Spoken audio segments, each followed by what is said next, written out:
guy sitting here talking about how I'm contradicting Lenin, or how I'm questioning Lenin, and it's not a good look. And that immediately told me what I needed to know about this guy's political views. He holds Lenin up as the end-all, be-all of, like, everything, as far as leftism goes, and that, to me, is pretty fucking disgusting. Because Lenin was alright. I mean, I don't dislike Lenin. I like a good amount of Lenin's works, because Lenin was a pragmatic and practical dude in a lot of ways. Is the current argument right here is whether social democracy or a worker state is the best step forward, and social democracy is provably a better state for workers than the fucking dictatorship of the proletariat thing that worked out pretty poorly for most people in the USSR as far as their economic positions.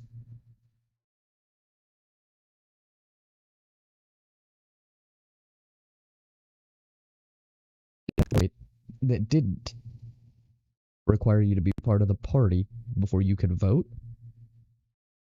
maybe it'd be a little different.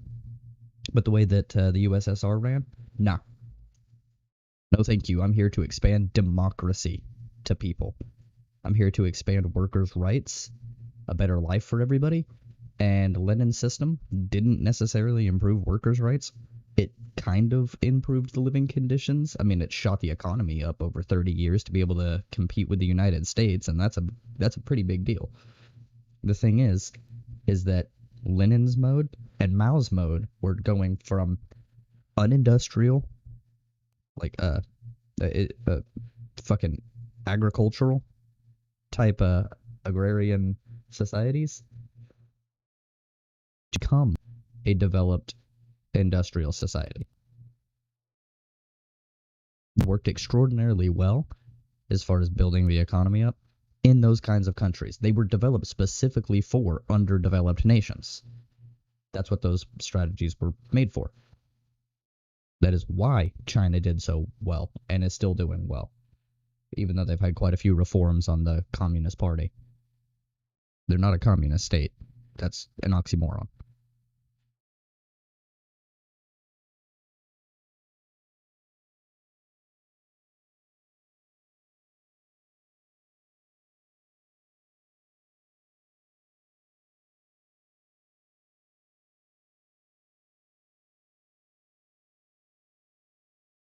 There's a failure there to connect the strategies that Lenin and Mao developed to the historical context and the historical material conditions that were around at those times in those locations. Libya did something similar. He took a Marxist-Leninist base and added some theocratic kind of Islamic socialism into the thing. And that's where Gaddafi's Green Book came from.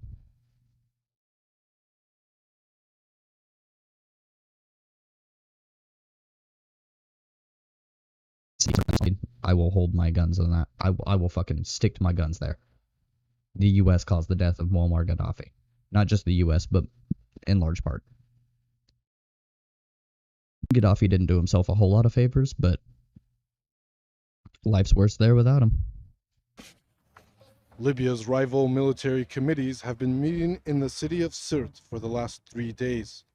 The meetings, facilitated by the UN, have played a critical role in the success of this week's talks in Switzerland.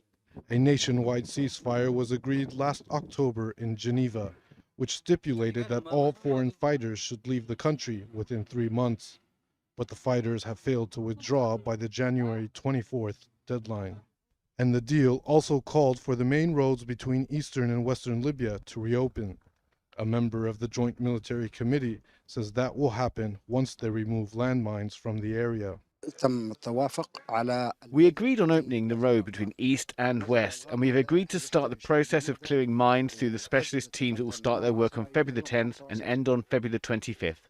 The UN Security Council has requested the Secretary General to establish and deploy a team to Libya to monitor the ceasefire. It's essential that all foreign fighters and mercenaries move first to Tripoli and Benghazi and then leave the country, according to the new schedule that was defined.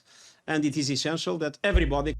Geez, Tripoli and Benghazi are the two opposite sides, aren't they?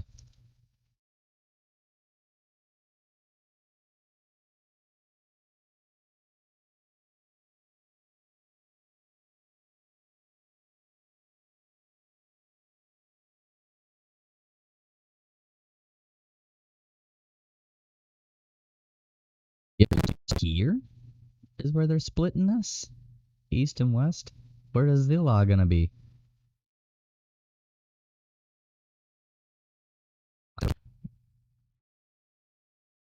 And all this over here to one side, but that's a lot of landmass. If they did it here,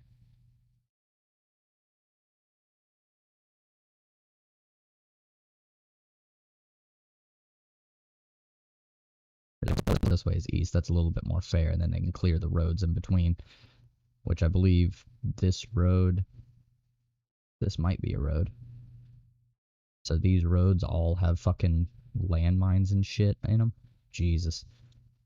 They cooperates with the new authorities to make peace happen in Libya. According to the UN support mission, there are more than 20,000 foreign fighters in Libya, with an estimated 2,000 Russian mercenaries.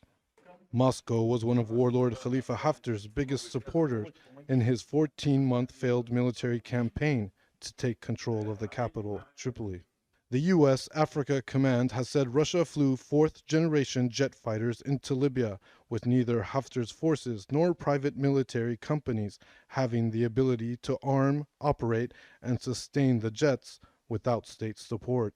The jets are believed to be based in the El Jufra Air Base in central Libya. We agreed to send a letter to the Security Council demanding that countries that have mercenaries and forces on the ground must be removed immediately. On Friday, Libya's rival factions agreed to form a new transitional government that will lead the country until elections in December. Libya's new unified government has received international praise and support, but the road ahead is filled with many challenges. Forcing foreign fighters out of the country will perhaps be the most daunting task, but without doing that, it could be difficult to hold a nationwide election come December. Malik Traina, Al Jazeera, Tripoli. So since like 2011, so for a full decade, there's been civil war and strife going on in Libya for people vying for control, including with like ISIS trying to take control of all of Libya, which would give it tremendous amount of power.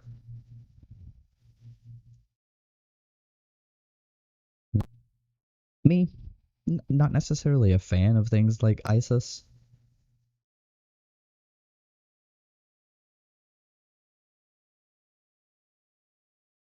They're religious, a religious fundamentalist group, I should say.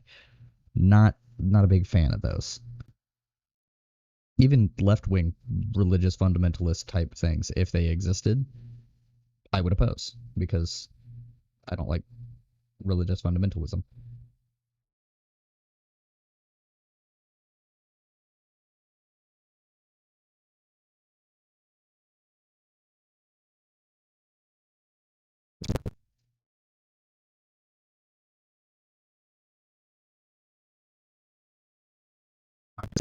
All sorts of civil war and strife here.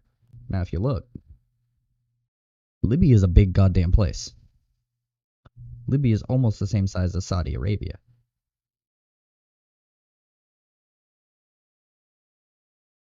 The size of Texas and New Mexico put together.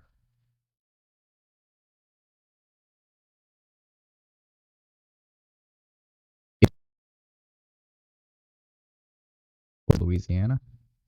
Louisiana could probably fit there. It's a little smaller, it looks like. But the landmass, yeah, it's big. Algeria is bigger. Look at that little strip. I mean, it's pretty small.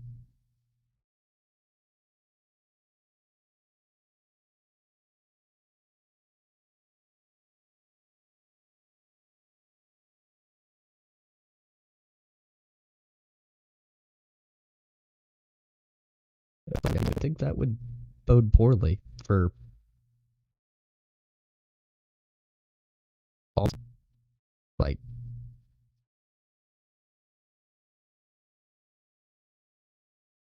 all through here. Boom, boom, all this right here. All this. All the way down and around. I think that. If ISIS got control of Libya, the right to expand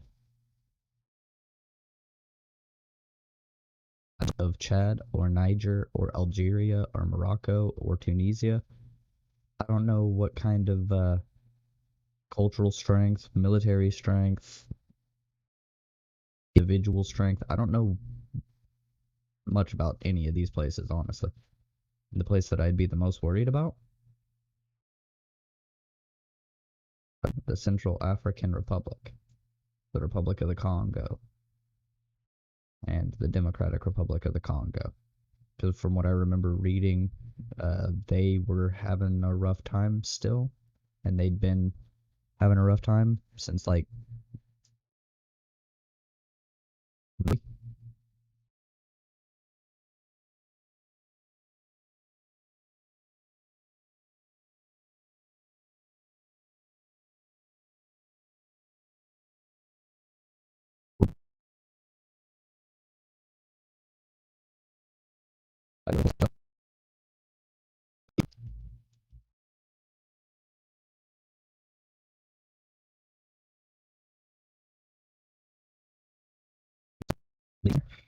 are the UN has helped them negotiate an interim government, and they will be having peacekeeping forces essentially there. To hold things down until election time.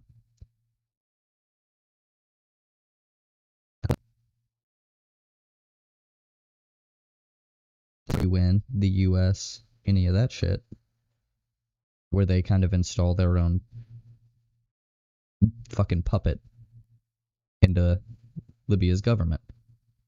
The best thing that could happen would be for a second Muammar Gaddafi type person to take over the country, to be elected into that position. Now, I do think that they need to be elected and have certain, limitations and shit like that. But I think if they followed the basic type tenets of the Green Book, maybe disregarding some of the things in it, 100%, and not doing things like getting yourself caught up in a bunch of scandal type things where it's hard to prove that you did it, but people still really suspect you, like hardcore, like the Lockerbie thing.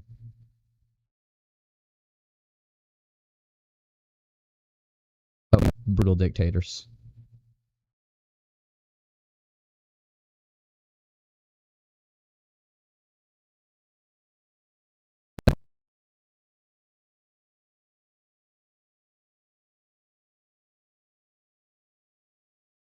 The perpetrators of the world's worst atrocities to justice.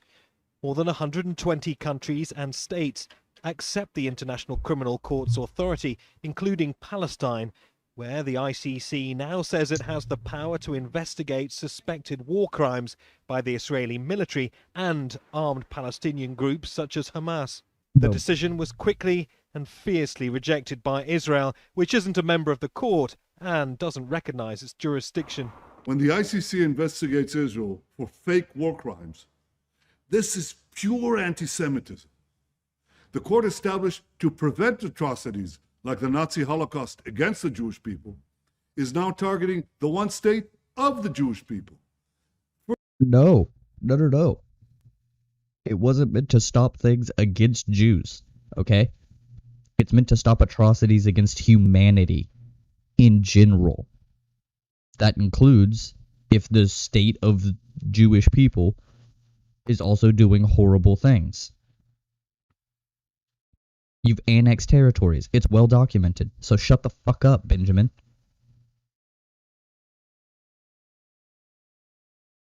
Low-life pieces of shit on the world stage. specifically because you're a terrible person. If the other Benjamin that I shit on all the time was in power there, i.e. Benjamin Shapiro. First, it outrageously claims that when Jews live in our homeland, this is a war crime. Second, it claims that when democratic Israel defends itself against terrorists who murder. A, that's a direct lie. It does not state that you living in quote-unquote your homeland, even though the Palestinian people were there and you came in and took over it after World War One.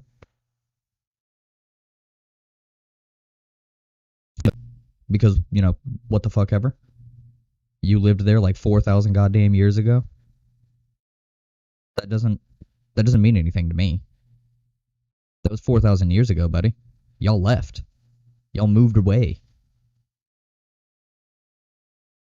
I used to live here. That'd be like me going to the fucking my favorite house that I grew up in as a child and going, "Oh, I lived here 22 years ago. It's mine. You get out of here." And then if they say no, I kill them.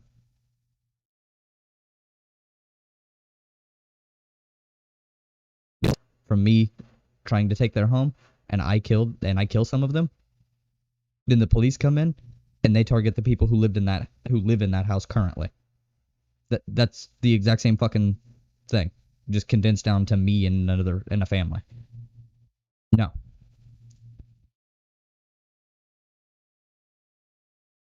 Quote unquote ancestral tie. No, fuck you. Don't care. There's already people living there. Those people have been trying to build themselves up. You came in with Russia and with France and with the UK under the Sykes-Picot Agreement of, I think, 1916, maybe 1917. And you fucked everything up over there.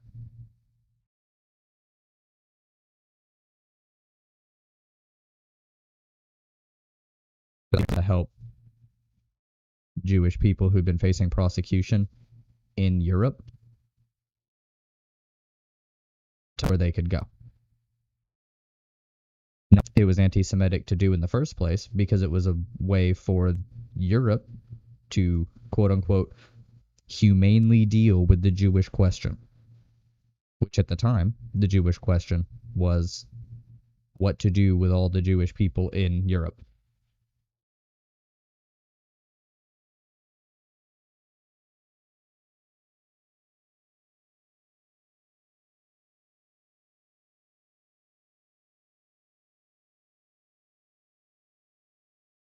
So, yeah, it didn't happen until after World War II officially, I'm pretty sure. I think it was 1947.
On this.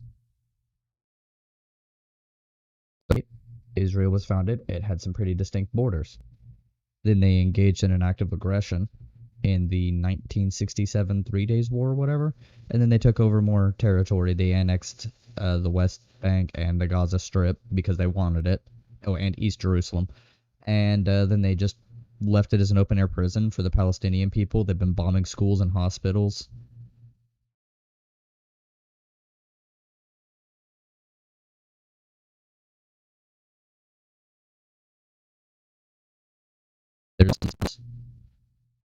There's to the fact that a bunch of people just came over to the area that they were living and just started taking it the fuck over.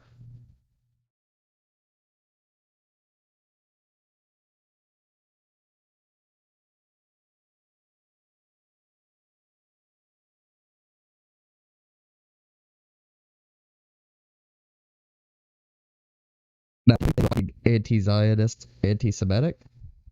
A, it's not. But he does make a claim in there about how the left wants Israel to be destroyed because its founding was illegitimate. And then he pivots and says, why does the left not say the same thing about, say, Italy? Somebody who is a leftist would generally look over things and go, all states are pretty much bullshit. I dislike states. You know whose founding was the most illegitimate, aside from Israel? Like, equally on par, if not worse than? The United States of America. Legitimate foundings there. Canada. Fucking Australia. Native people that had lived there, and then another group came in and just took it over. Pretty fucking illegitimate. Pretty fucking illegitimate.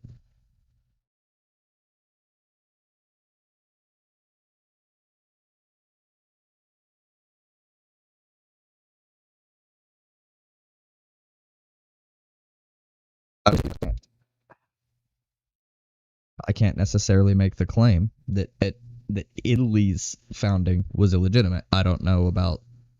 I mean, there was like the Romani and stuff there, weren't there? A group is nomadic around an area doesn't mean you can just come in and set up shop.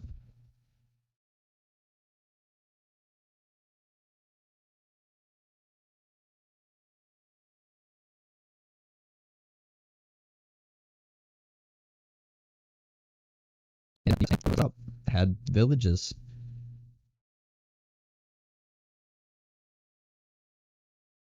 Everything was going good for them.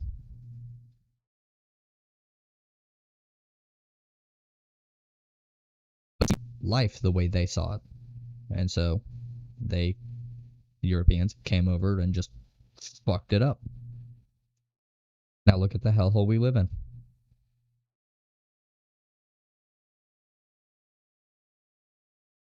Israel everywhere. Kind of like they still do.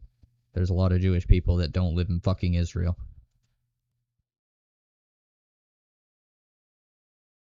Children rocket our cities. We're committing another war crime. The Palestinian Authority and Hamas say the decision offers vital protection for the Palestinian people, with Hamas insisting its military activity is lawful. حماس وكل قوى المقاومة تخوض. Hamas and all resistance groups are engaged in a legal and legitimate battle against the Zionist occupation in accordance with all international norms and treaties that give us the right to defend ourselves before the Israeli war arsenal that kills indiscriminately. The Palestinians want the ICC to look into Israeli military operations in the Gaza Strip in 2014, in which more than 2,000 Palestinians and 70 Israelis were killed. Also in the spotlight, military tactics used by Israel against Palestinian protesters on the Israeli-Gaza border, and the construction of illegal settlements in the occupied West Bank and East Jerusalem. ICC top prosecutor Fatou Bensouda had previously called for investigations, saying there was a reasonable basis to believe war crimes had happened. But progress could be slow. The court's only convicted a handful of people in its 23-year history. The pre-trial chamber said that there might be a protracted process, and the types of cases that we've seen coming before the court have gone on for years and years and years. And once we saw the word protracted, that kind of signified to us that although we're now very much in the investigation stage, that there still could be further delays, and we'd be very, very concerned with that. ICC involvement in the struggle between Israelis and Palestinians could shine a light on other state injustices, but what's less certain is whether it will help or hinder the troubled search for peace in the Middle East. Well, Benjamin Netanyahu will call anything that criticizes him or Israel's actions anywhere anti-Semitic. It's probably not going to do a whole lot to help. It might, but it may not. It may get people to remove Netanyahu and get somebody slightly less awful. And I mean, incremental change is better than no change. I'd prefer they get somebody radically different, like on the opposite end. Instead of having a fascist, maybe have, a communist. And let the Palestinian people live where they want to fucking live. And let them do what they want to do. And only stop, things that are really harmful to other people. Like, rape and murder. It's really not that hard. It's really fucking not. Why, so many countries can't get this shit.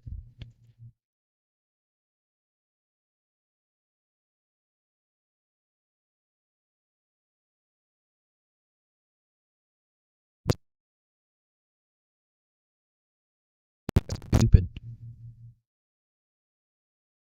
Blame class struggle. That's a lie.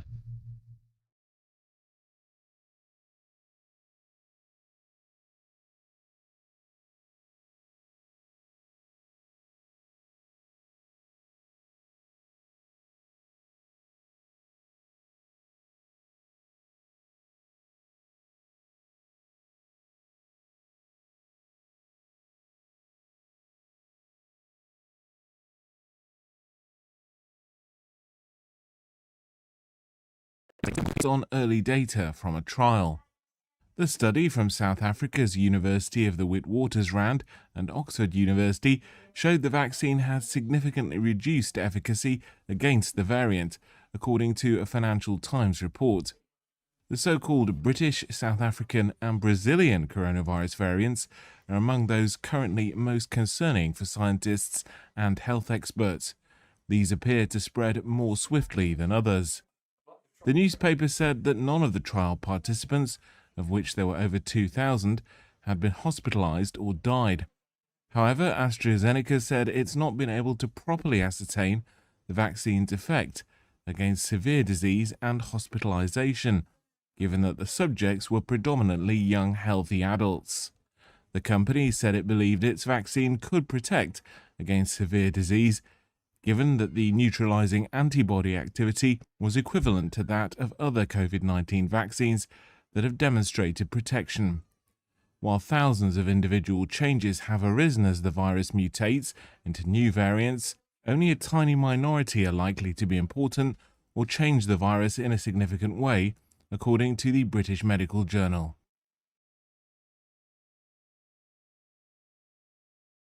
Okay, wow, you look much older than you used to.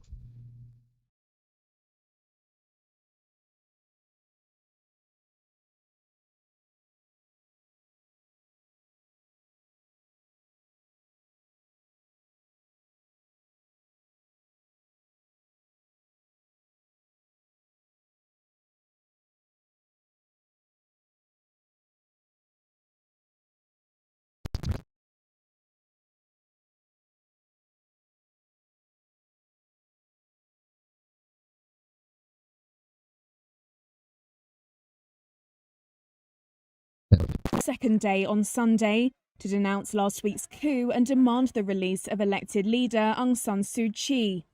The protests are the biggest the country has seen in over a decade.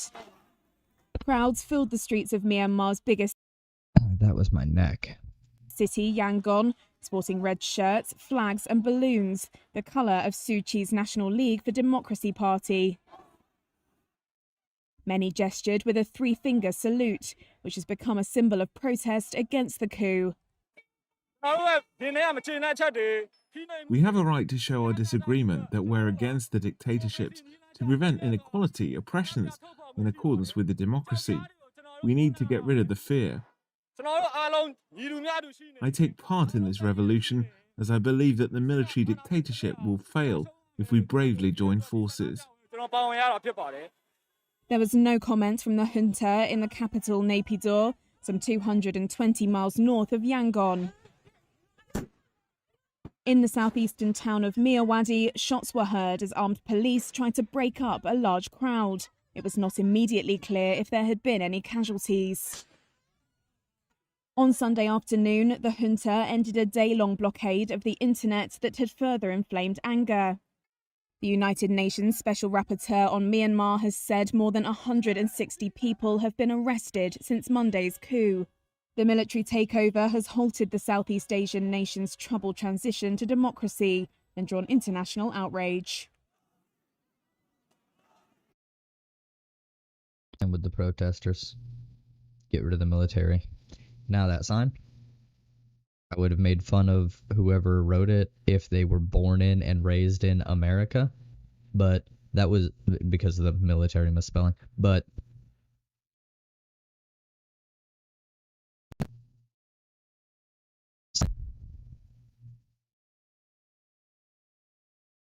input everywhere because it's good. We need to let military dictatorships fall.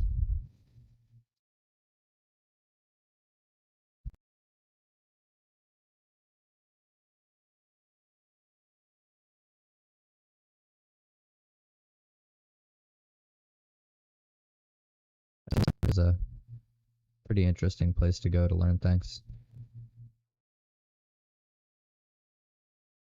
The late 1950s and 60s would turn out to be one of the defining periods in modern African history, as all across the continent, the successful push for national independence by Pan-African pioneers like Kwame Nkrumah of Ghana, Julius Nyerere of Tanzania, and Nigeria's Nnamdi Azikiwe would mark the end of the colonial era in Africa. All across the continent, new national flags, emblems, anthems, and currencies were unveiled, and the leaders that had fought bravely to win independence for their countries were hailed as national heroes to be celebrated and revered for generations to come. Universities and airports were named after them. Their faces were printed on national currencies, and statues were built in their honor. No longer shackled by the dictates of their former oppressors, Africa's new leaders were now free, in theory at least, to build their nations as they thought best. For many of them, the first step in the continent's post-colonial renaissance would be a complete rejection of all vestiges of colonialism. And according to the likes of Nkrumah, Leopold Senghor, and Modibo Keita, capitalism and free market economics was one of the primary mechanisms of colonial exploitation that needed to be completely eradicated from African society. Marxist socialism, a philosophy which placed the responsibility for the economic well-being of the people on the shoulders of the government as opposed to private individuals and businesses, was hailed by many of Africa's leaders as the best way forward for Africa, and it would go on to be officially adopted in some form or other by nearly all of Africa's newly independent states. According to Kwame Nkrumah, socialist transformation was the only way to completely eradicate the colonial structure of Ghana's economy. For Julius Nyerere of Tanzania, his new nation will be guided by the principle of Ujuma, which was an if this is in English, which I'm sure it is, Canada, yeah. Then my research document, Essays on Socialism. Okay. In essence, a combination of the Marxist socialist ideas he was introduced to while studying at the University of Edinburgh in Scotland and traditional African beliefs on the importance of family and community. Leopold Senghor of Senegal would also infuse similar ideas into a philosophy that he and his contemporaries termed negritude. Kenneth Kaunda of Zambia, Marian Ngwabi of Congo, and even Mobutu Sese Seko of the DRC also espoused some variation of the same principles. Tanzania's first constitution boldly proclaimed that the Tanzanian government would work to prevent the accumulation of wealth, which it saw as inconsistent with the existence of a classless society. Under Nkrumah, the Ghanaian government pledged to work towards a complete ownership of the economy by the state. And to achieve this goal, all kinds of laws were introduced to enable government control over every aspect of the economy, from agriculture to banking, mining, wages, food prices, house rents, and even mass media. Within just 13 years after independence, nearly 6,000 prices for over 700 different product groups were controlled directly or indirectly by the Ghanaian government. Many private businesses were also acquired by the government, and a host of government-run enterprises were established in their place. Over in Tanzania, the Arusha Declaration of 1967 officially established Tanzania as a socialist state, and in the following years, several banks, insurance companies, and foreign-owned businesses were taken over by the Tanzanian government. The government also rolled out its Operation Vijiji Villagization program, which was aimed at the collectivized production and distribution of farm crops by the government. Starting in 1973, the Tanzanian government ordered the compulsory relocation of over 13 million peasants into about 8,000 cooperative villages, and by the end of the 1970s, around 91% of the entire rural population had been moved into government-run farming villages, where they would begin producing crops to be sold at government-mandated prices. Over in Guinea, President Sékou Touré's Marxism in African clothes philosophy would lead to the banning of all commercial activities not approved by the government, and police roadblocks were set up all around the country to monitor all. See, this is where I'm a little torn. I'm not sure about the authoritarian tendency of forcibly relocating peasants to do work. I'm not so sure about. It was productive, but we kind of want people to do what they want to do in a communist world. That's the point. Like time volunteering, growing food, grow your own garden, shit like that, but also go down to the community garden and help grow shit there. That'd be nice. That'd be really nice, because you get to meet different people if you go at different days and stuff, and all internal trade. The Guinean state held a complete monopoly on all foreign trade, and smuggling became punishable by death, and black market currency trading was punishable by 15 to 20 years in prison. The regime also nationalized a large number of privately owned farms, and food prices were fixed at artificially low levels by government decree. Even in the relatively few self-proclaiming capitalist African countries like the Ivory Coast, Kenya, and Nigeria, the drive towards government ownership and collectivization was embraced with open arms. Under the military leadership of General Yakubu Gowon, the Nigerian government declared in 1970 that a truly independent nation could not allow its objectives to be distorted by the manipulation of powerful foreign investors, and so it was vital for the government to acquire and control on behalf of the Nigerian society the greater proportion of the productive assets of the country. Putting words into action, the Nigerian government would go on to acquire approximately 40% of all major banks, 55% of the petroleum industry, 40% of the insurance market, and 100% of the telecommunications sector by the end of the 1970s. Unfortunately, despite the many glowing promises of a bright new dawn and prosperity for all, virtually all of these schemes had little to no success across the board, as policies supposedly aimed at creating abundance and reducing inequality ended up creating food shortages, black markets, and untold pain and suffering to millions, as various government-owned enterprises failed to reach their targets, and the concentration of power in large bureaucracies resulted in eye-watering levels of corruption and abuses of power. Ghana's government-run enterprises were so inefficient that even by as early as the 1966 military overthrow of the Nkrumah regime, only 4 out of 64 state enterprises were financially self-sustaining. Over in Nigeria, government-run enterprises became nothing more than money-making machines for corrupt officials. In 19... Yeah. See, that's part of the problem with the quote-unquote dictatorship of the proletariat, because they went with a similar kind of thing. And then the people who were just in the government became corrupt. That's what happened to Russia whenever the USSR fell. All the people who were party officials and were higher up, they just became part of the oligarchy.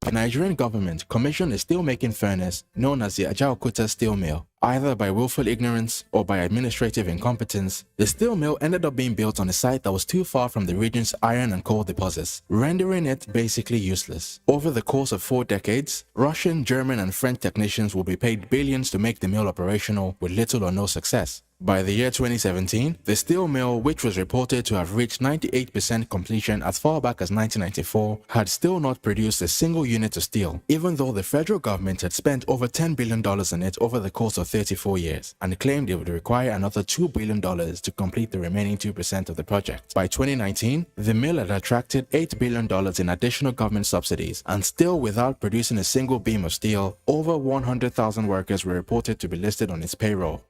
The Republic of Guinea, which as of independence was considered to have the biggest potential in all of Francophone Africa, Thanks to its possession of 1/4 of the world's reserves of bauxite and its abundant deposits of gold and diamonds, would go from being a net exporter of food to Africa and Europe prior to independence to spending 1/3 of its foreign exchange earnings on food imports by the time of Sekou Touré's death in 1984. By 1981, a food crisis had gripped Tanzania, turning it from a net exporter into a net importer of basic foodstuffs, as the government had to import 1 million tons of additional grain to fight starvation. In the 8 years spanning 1974 to 1982, Tanzania's per capita income stagnated at $210 as the production of basic food crops such as maize, rice, and wheat dropped by almost 50%. The level of devastation in Zimbabwe was almost unparalleled. As of gaining independence in 1980, President Robert Mugabe openly stated his intention to make Zimbabwe into a one-party nation, ruled by his ZANU party, which he described as a truly Marxist-Leninist party. Inheriting an economy that was ravaged by glaring racial inequalities under the former white minority regime, Mugabe's Marxist philosophy led to the implementation of all sorts of government controls on the economy, the establishment of government-run enterprises, and the forcible seizure of white-owned commercial farmlands without compensation.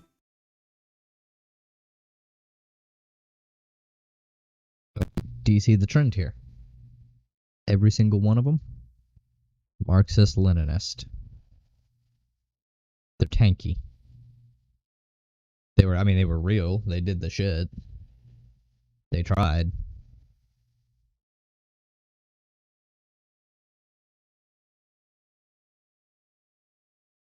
Marx said, you can't just go through and abolish capitalism to establish socialism. It doesn't work.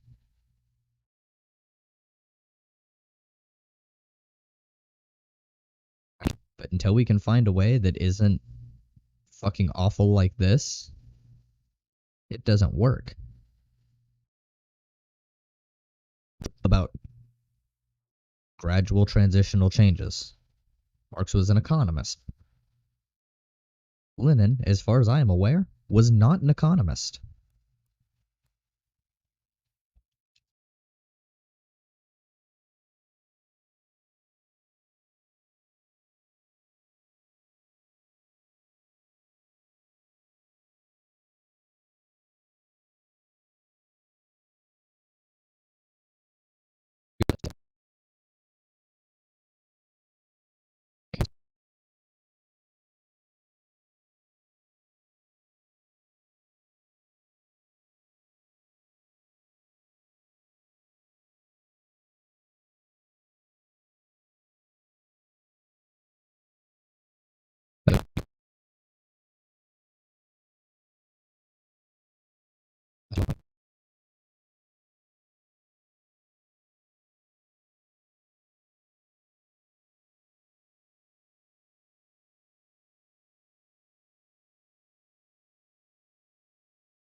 Disproportionalities in production in his crisis theory. Yeah, see?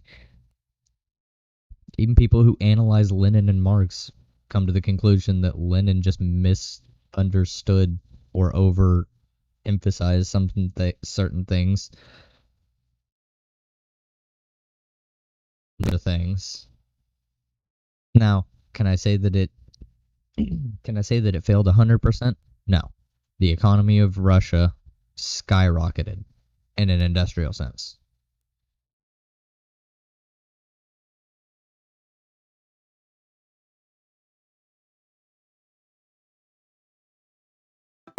Corn production dropped sharply from 2 million tons in 1981 to 620,000 in 1983. Food shortages became rampant and the cost of living rose astronomically. By 2008, the country was effectively bankrupt as the inflation rate reached a gobsmacking 2 million % and the unemployment rate reached 80%. By the very next year, the nation's currency had collapsed and the US dollar was adopted in exchange for the Zimbabwean dollar. During us have any action in Zimbabwe.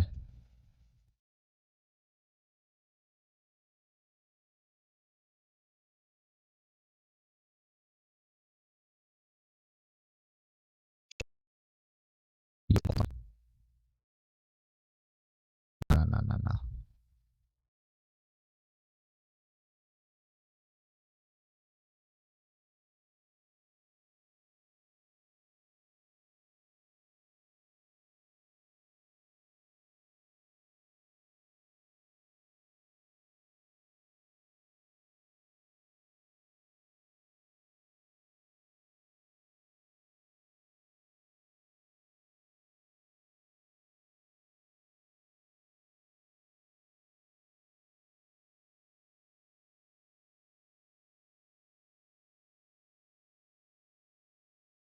Nomination and Jimmy Carter was still a long shot for the Democrats. 36,000 Cuban troops had landed in Angola.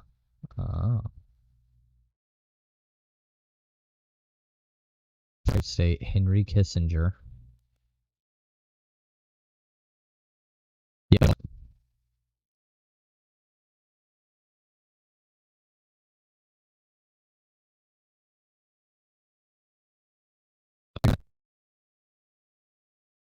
Dollar is your currency, then the US will fuck you up. Of the Mugabe regime, an estimated 4 million Zimbabweans are believed to have fled to neighboring countries in search of greener pastures. But how did it all go so wrong?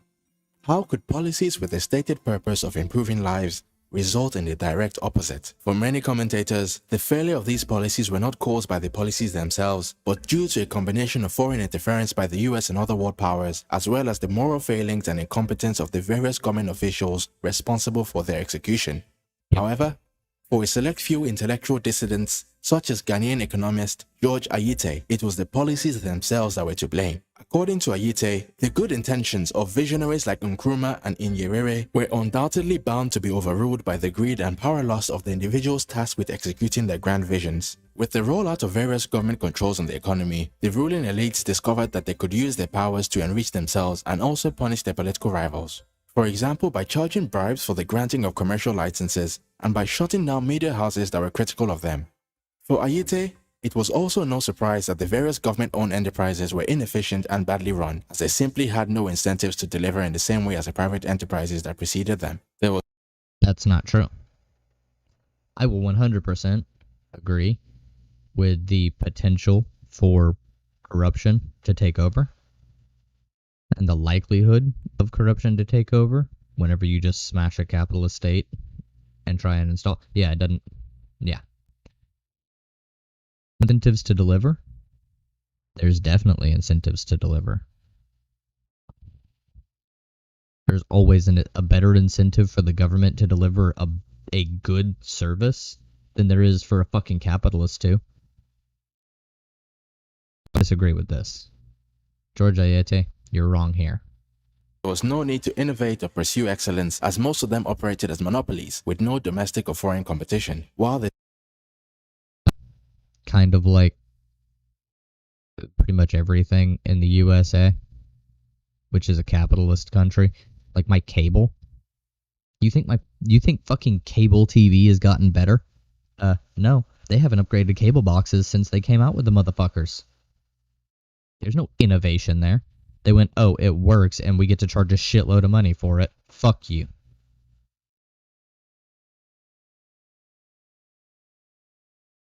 Cars is because, people are pushing for less fuel usage. Like, I want to get rid of fucking fossil fuels. And so car companies, not being completely brain dead, go, oh, well, we need to reduce how much gas your car needs to run until we can figure out how to make it not need gas. And solar panel that hoe. Slap solar panels on your roof. you know? The wires running through your frame and stuff, and they go to your battery, and the thing that gets it to run is an electric motor. Duh. And there you go.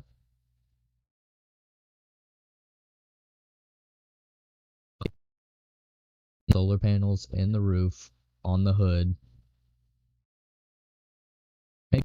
Some small ones in your doors.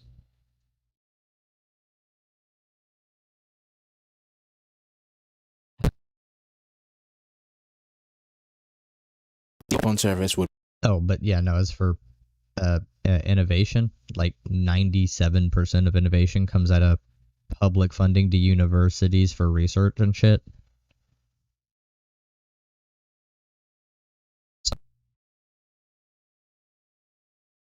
Customer satisfaction by making the products as cheap and reliable as possible. A minister in charge of one of Africa's state-owned telephone companies was under no such pressures. To keep his job, he simply had to ensure that he maintained good relations with his friends in government. According to Ayite, Marxist socialist ideology has left behind two malignant legacies that might hold Africa back for some time to come. The first is a dependency mentality, which he describes as a tendency towards looking to the government and messianic leaders as the solution to every problem.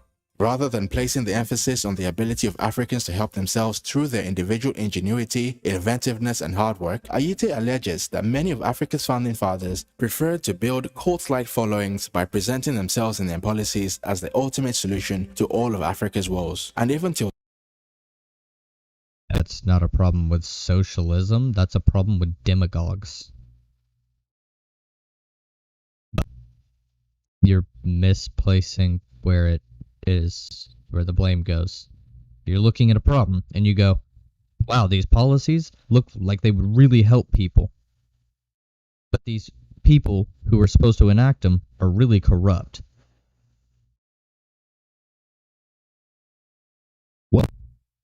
Let's blame the policies. The people, the demagogues.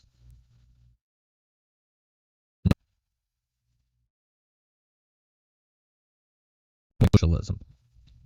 That doesn't make any logical sense. The connection isn't there. The entire point of socialism is that everyone can do as they please, and they will, from each according to ability to each according to their need. So everybody's going to get taken care of, but everybody's going to do some sort of work for the communities. To be labor. There's going to be things that you do.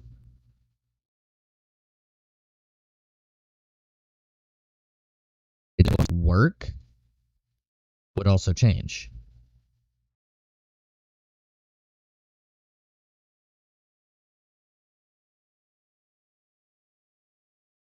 Under work right now, like doing art.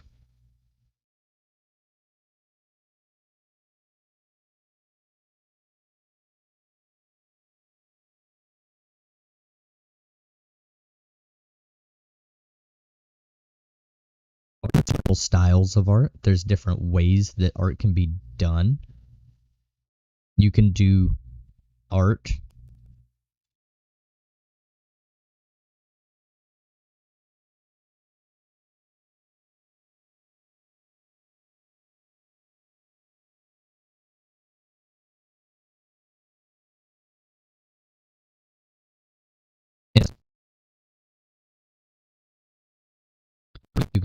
in this sense, where you take photos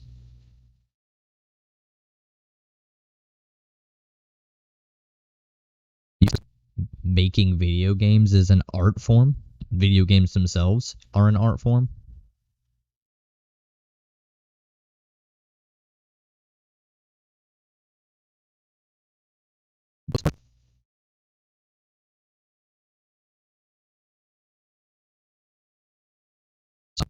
Art, generally, a job.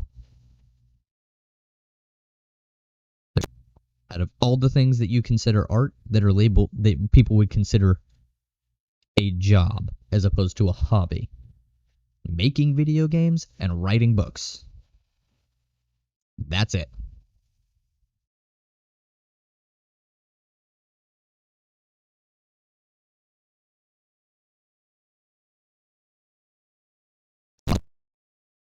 be consumed. Now, like, paintings and shit are bought and sold because this is capitalism and money.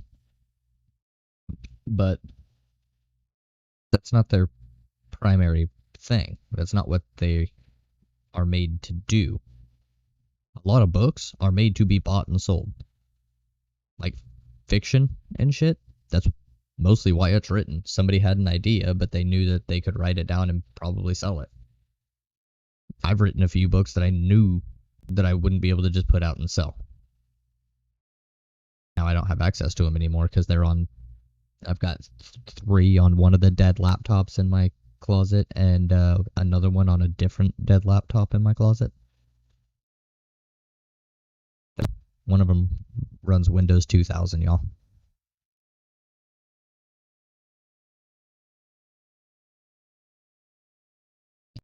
I could have gone over them and updated them with better language since I started writing them in like...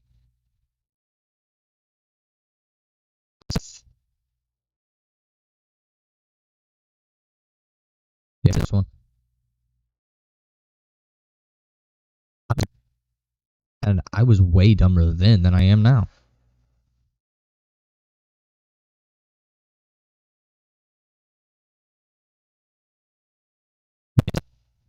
Is the problem of blaming the policies that demagogues will pick up and try to use for their own purposes, and not blaming the demagogue. Till today, new messianic figures continue to spring up, touting themselves as the ultimate saviors capable of saving their people from all pain and poverty. The second legacy of Marxist socialism, according to Ayite, is that the huge state bureaucracies and institutions that were set up in the 1960s to give effect to various socialist policies have not been dismantled, despite the fact that very few African countries still claim to be socialist states. The size and cost of the African public sector continues to grow year on year with the establishment of all kinds of ministries and commissions, very often with overlapping functions. As of 2009 in Okay, that's just inefficiency of setting up different branches of shit. Ghana, for example, rather than simply having a single Ministry of Transportation, the government was composed of a Ministry of Aviation, a Ministry of Roads and Highways, a Ministry of Transport, a Ministry of Roads and Transport, and a Ministry of Ports and Railways. We have that in America. What the fuck do you mean? We have a Federal Aerospace Administration, the FAA. We have a Public Highways Department. We have a Turnpike Department. We have the fucking... Well, okay, the Turnpike is a private thing, I think. Oklahoma Turnpike Authority is a thing I see all the time now. Ministry of Transport. We have a Department of Transportation. We also have a Department of Public Safety. And we have a Department of Motor Vehicles. And we have a Railway Department and a separate Ports Department. Like, come on. It all falls under the Department of the overall, like, Department of Transportation, but we have different fucking departments within it that do this exact same thing. This isn't it. This is just how things often work. Ministry of Transport and Ministry of Roads and Transport seems to overlap. Okay, and Ministry of Roads and Highways? Those overlap. In the very same year, Kenya was recorded as having 94 ministers and deputy ministers.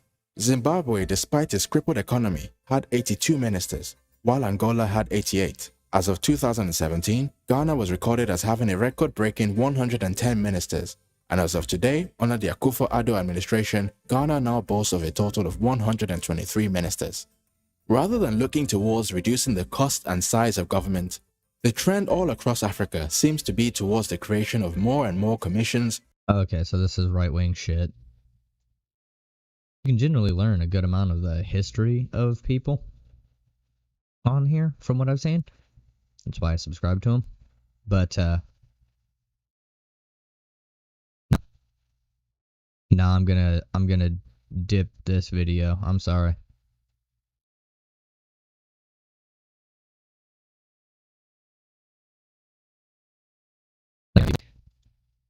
And this is George Ayate's thing on why it happened, but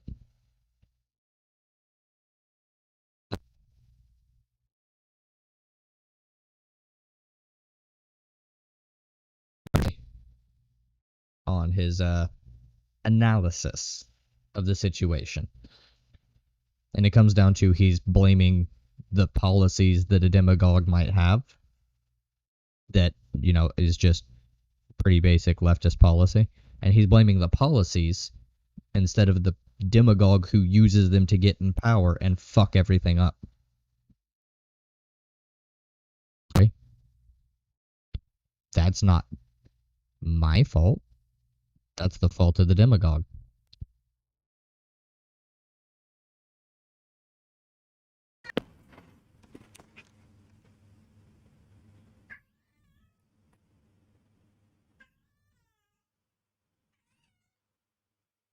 Oh, kitty.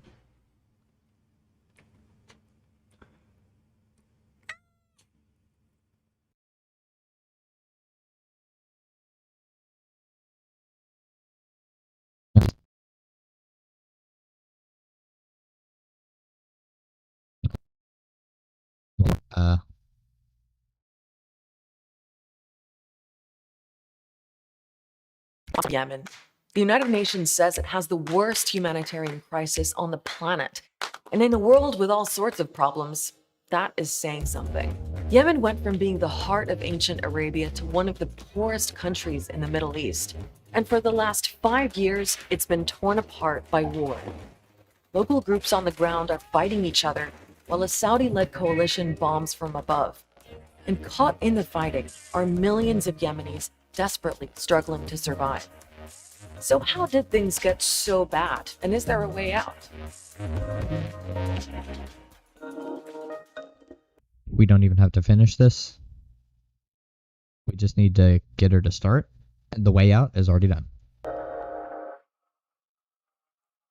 I'm Sandra Gottman, and this is Start Here, Al Jazeera's brand new show where we break down all of the big stories from the fast-paced and often confusing world of news. The first thing to know about the war in Yemen is that there's a lot of players, starting with this man, Ali Abdullah Saleh. He was Yemen's president for 20 years since 1990. This is a man who once compared ruling over Yemen to dancing on the heads of snakes. It's no wonder that during the Arab Spring of 2011, Yemenis rose up against Saleh in the hope that things might get better. But they didn't. And this is where the next big player comes in, Saudi Arabia. Saudi Arabia is the most influential member of a club of countries known as the Gulf Cooperation Council. And it was the GCC that oversaw negotiations to finally force Saleh out. The GCC's deal helped install a new government in Yemen and put Vice President Abdrabbu Mansur Hadi in charge. Yemen continued to suffer under President Hadi. After the revolution, the initiatives that... Oh, it's because Saudi Arabia supports just fucking over Yemen. Okay, got it.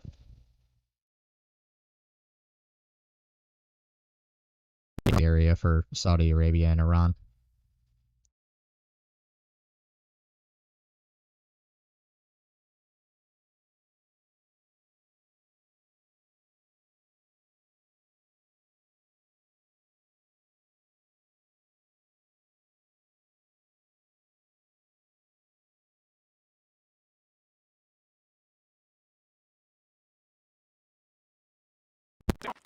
Well, look at you.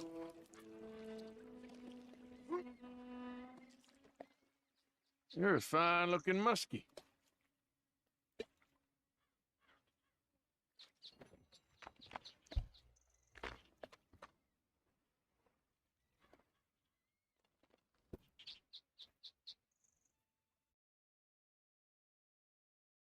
Okay.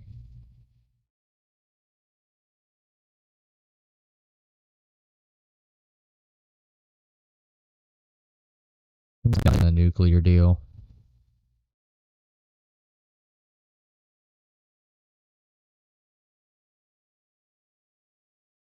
Yeah. Super Bowl. It's not my cup of tea.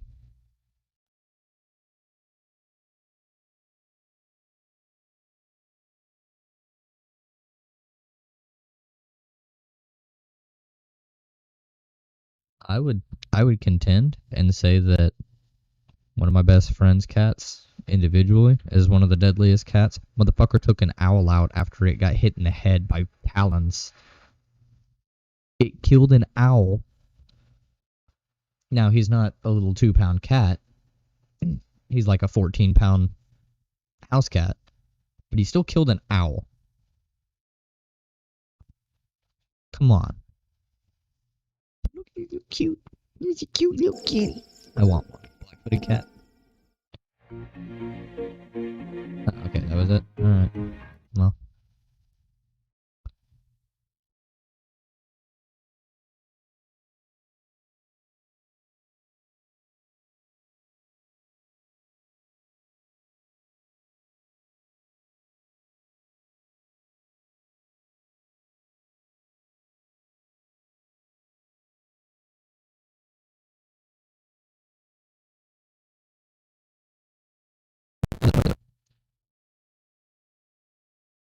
Yeah, they're OP as fuck.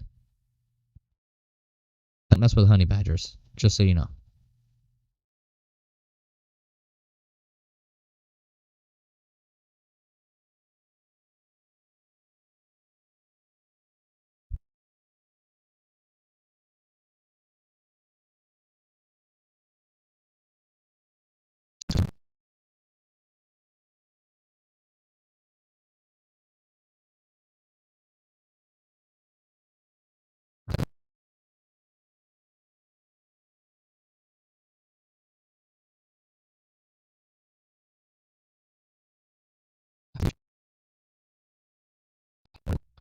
Except for this one, the ones that change.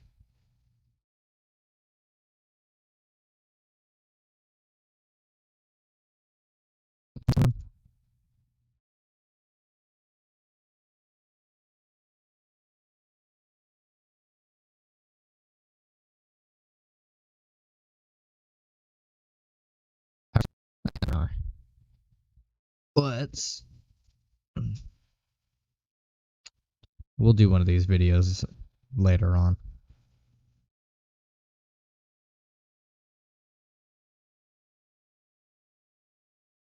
Quality.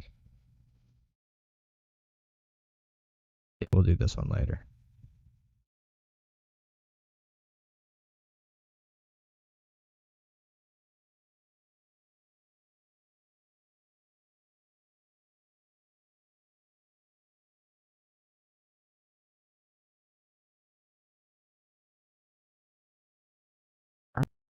Put this on break, and then I'll choose a game,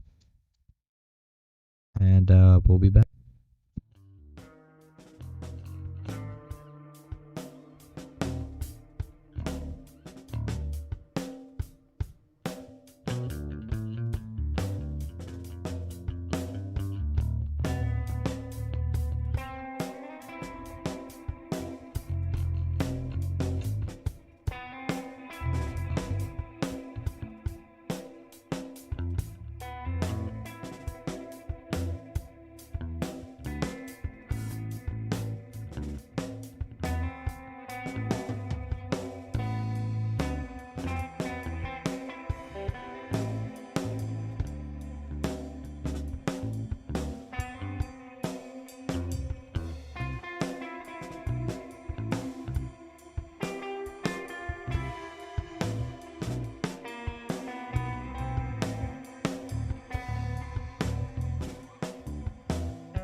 Let's see if it's still.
Okay, has this just been a garbled ass mess the entire time?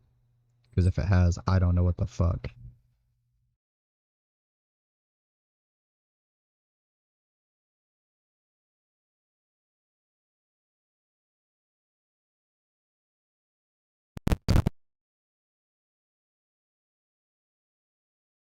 Just doing some testing, seeing if everything comes through good. Oh, we're good. Okay.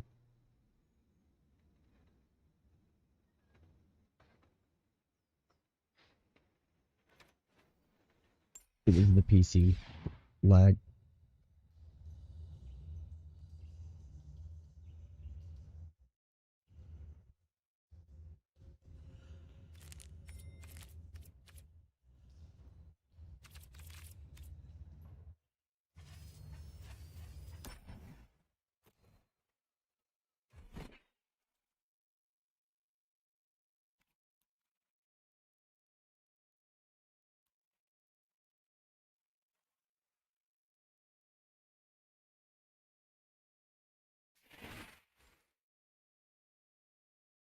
Yeah, I think it's just lag.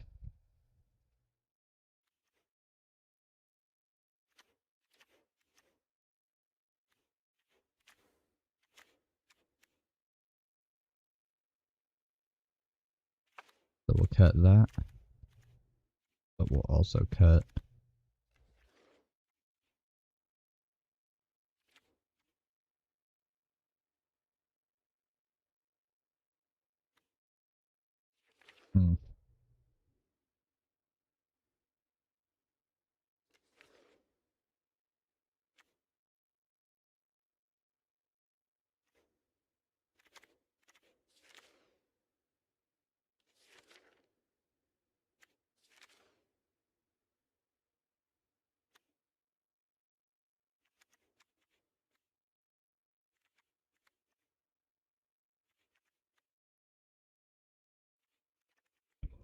We'll cut that too, because there's not a reason to have it, really. I think having a Shadow Spear, an Ember Cleave, and 2 Mauls is good enough for Nahiri.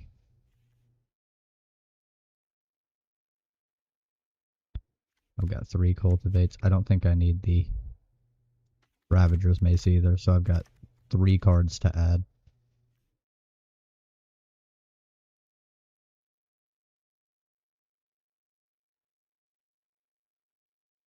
Legendary enchantment. Okay.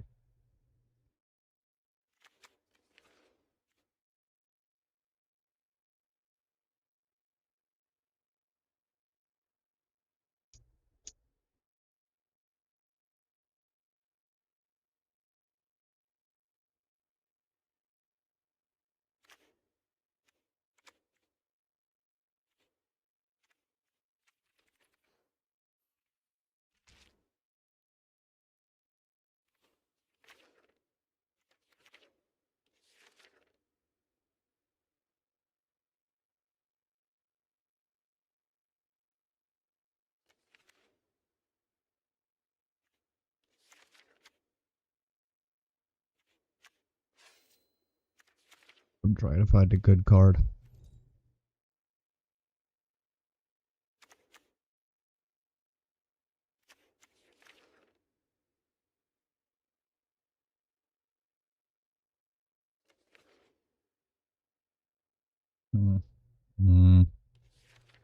I think Scoots is still my best deck.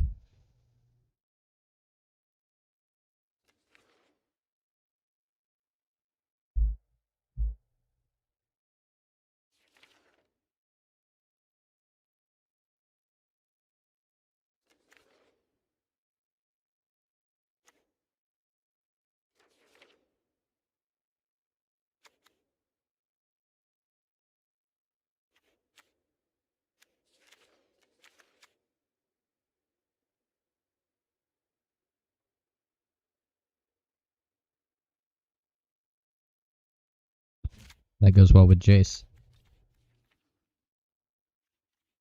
I can bounce the original one.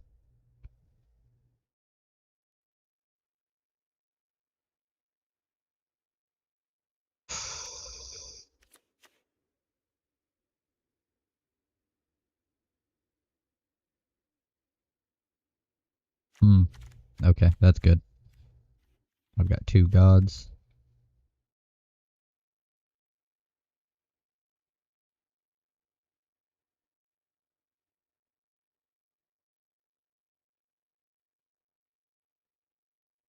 That's not good for me, necessarily.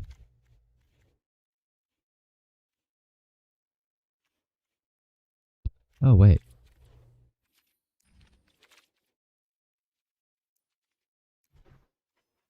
Oh, that's the only standard legal one? Okay.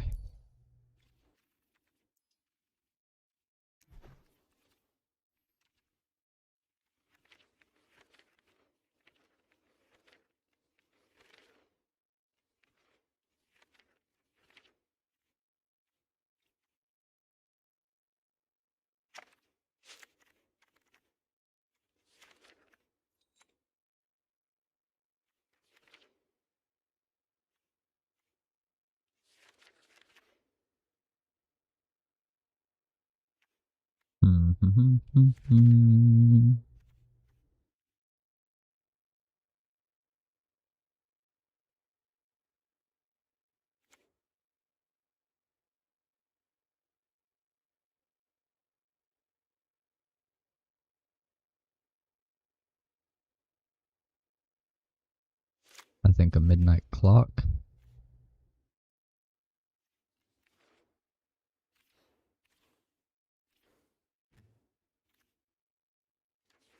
Huh.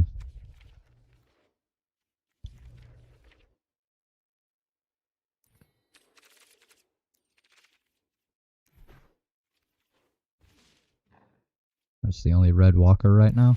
Jeez. Oh wait, Planeswalker. Green. I don't have a singular green one. Blue, white, black, red. Let me just see all my walkers that I got. This is it. This is the only ones legal and standard. That's not good.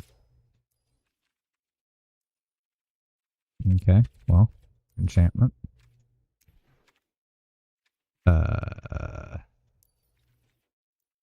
Rare or mythic.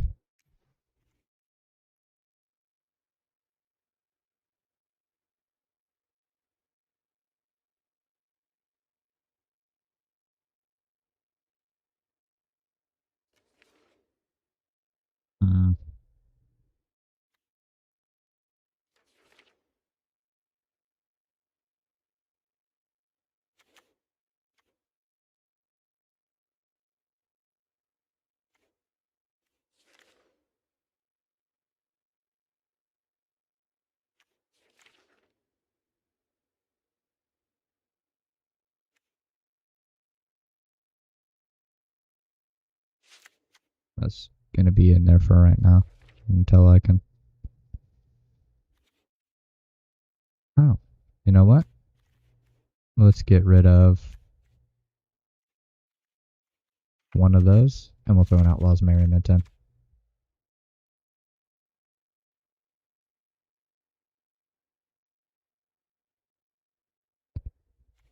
Alright. Midnight Clock's not.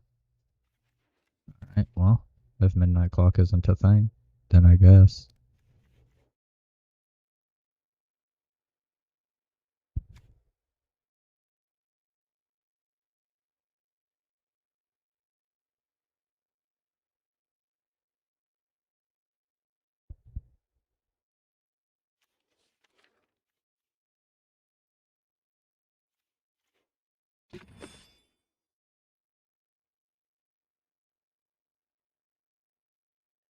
What? I have more artifact, or more. I don't. No, I got a bunch of artifacts. Holy shit.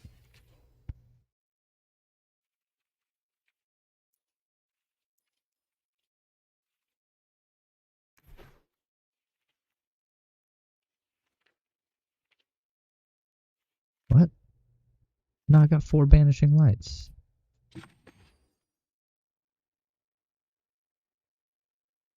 Oh, 8, and then I've got 1. Okay. That makes sense. That makes a lot more sense. And I have 4 Planeswalkers.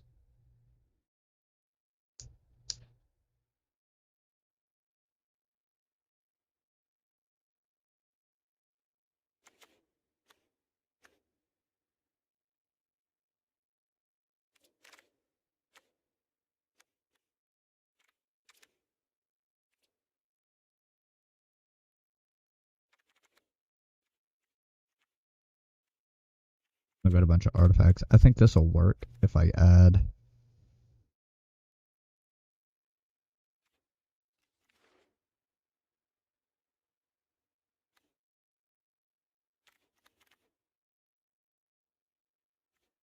Ooh, that's actually pretty good. If I could remove,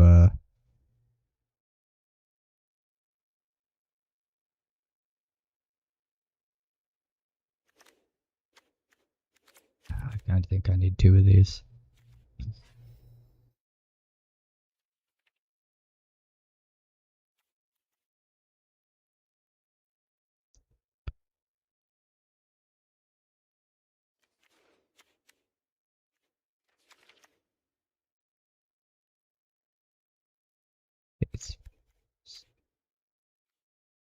I could just add a Felidar Retreat.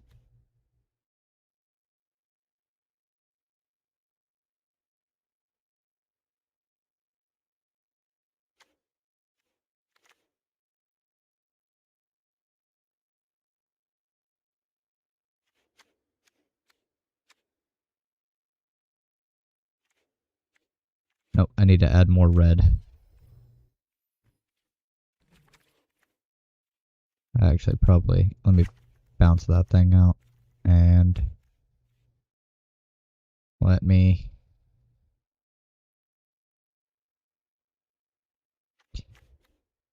Yeah, there's not really a point in having this thing. It's not that good for me. So we'll bounce that out too. That gives me 3 cards.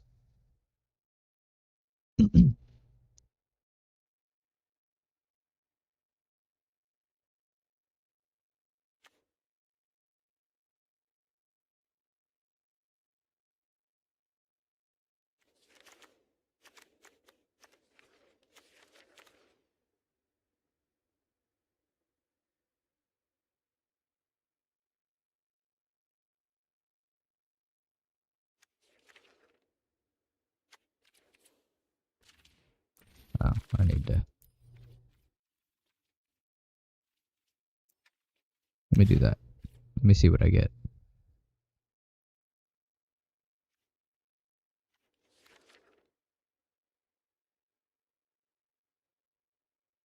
I need to put it into something that can eat red mana if I'm going to be churning out things.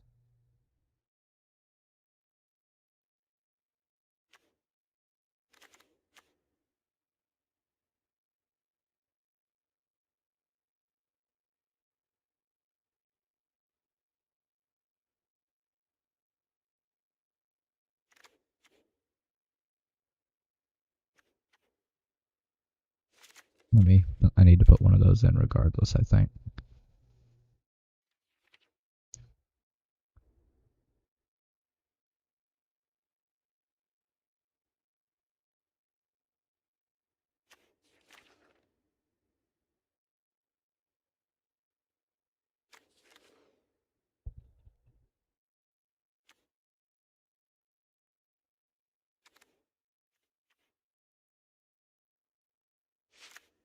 You know,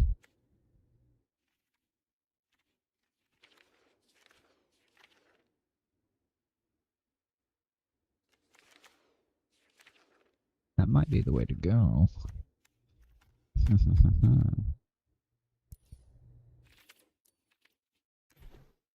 We'll add mythics in as well, just to see. Doesn't change my thing very much.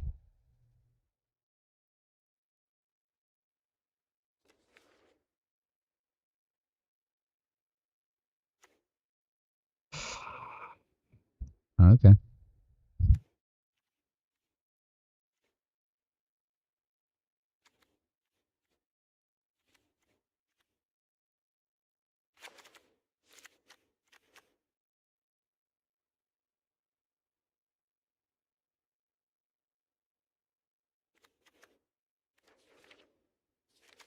I like.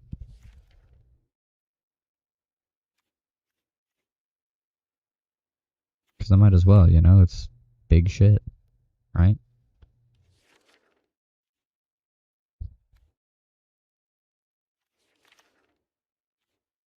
And... Bang. Okay, let's go ahead and go with this. Let's see what this does.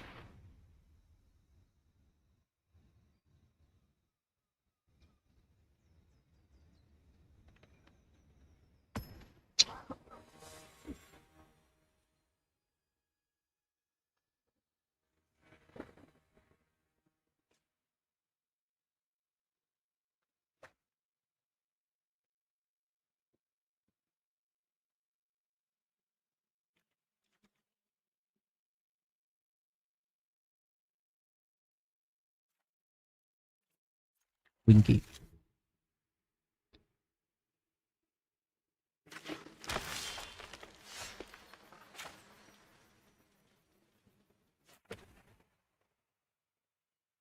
Not a big deal to start off this way. This deck is probably going to get ruined, just so you know.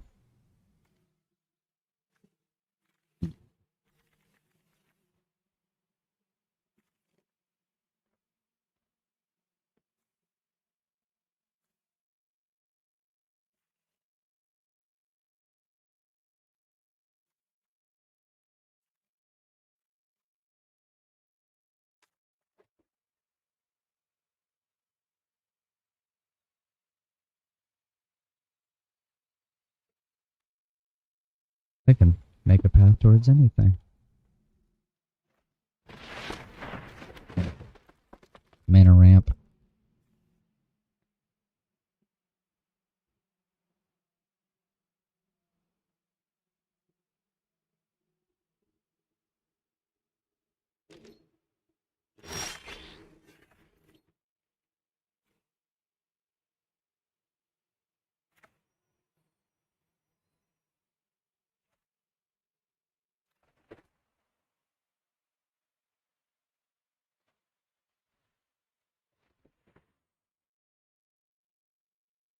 We end the ramp.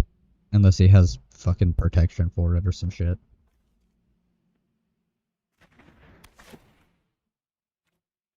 Is he gonna Ranger's Guile it?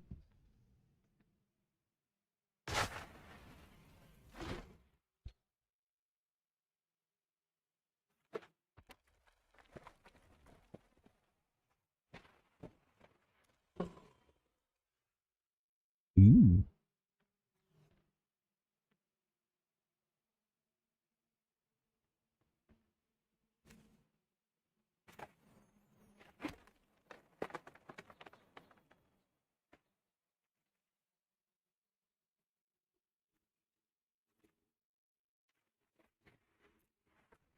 Let's go. Prepare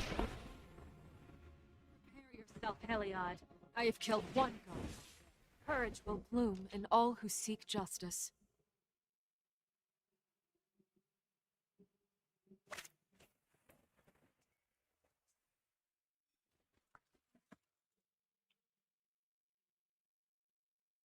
Rolling games. Okay. That's fun. Come get some, nerd.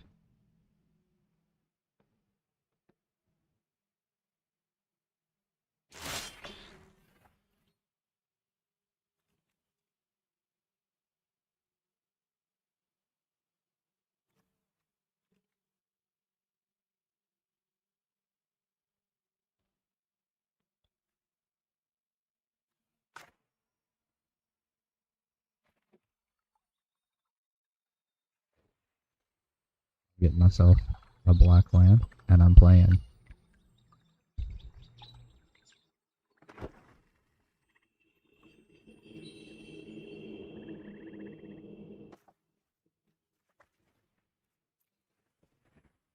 The prismatic bridge.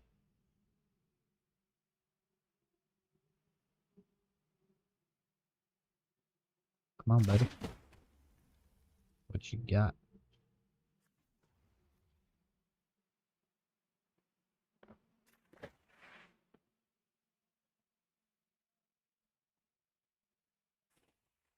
You are going to fight. Fight beside me. I'm not attacking. That's not smart right now.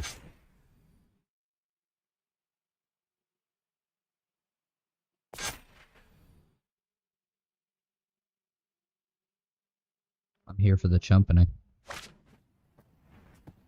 That's fine. I don't care. Peace have become a nightmare. I've got other things to do now. I can play Atris next turn. And play Shadow Spear. That's fine. And I can afford to take some damage.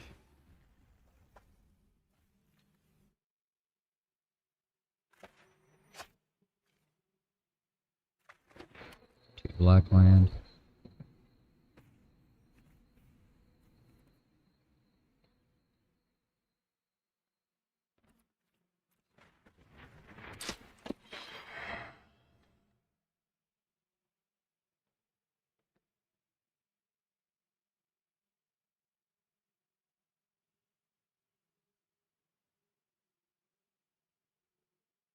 He.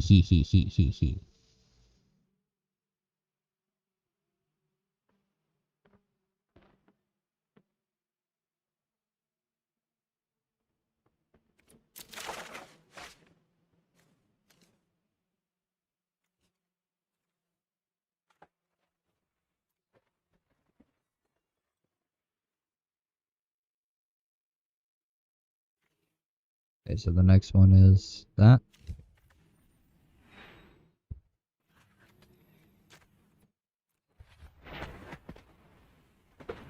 Get it out of here.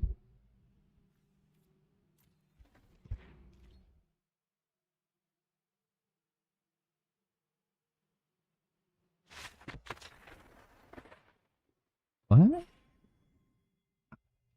But... Okay. I did not expect that to work. Holy shit.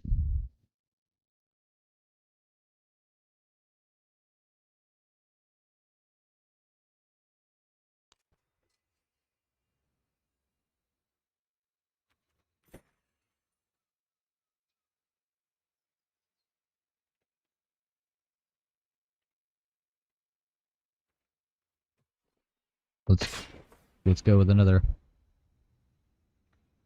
We'll get another one in. Let's go. Not seriously, how did that even...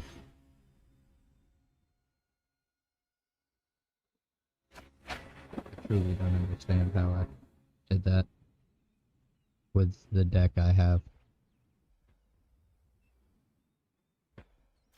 Seems awful, really. But, I've got blue, I got white, and I got black. I got 3 colors of land.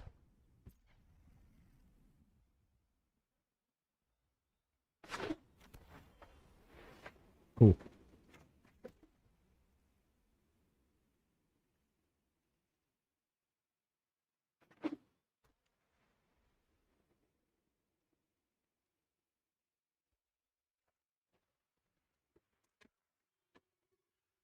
Oh, hooray.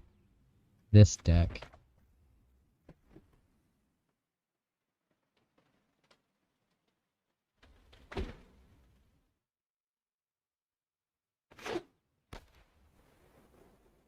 It's probably going to gain some life, and then I'm going to Banishing Hope his ass.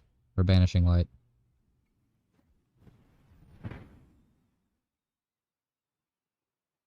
It has lifelink.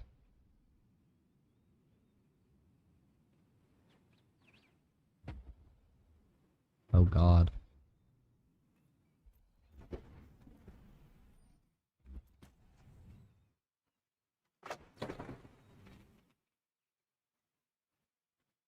Boom.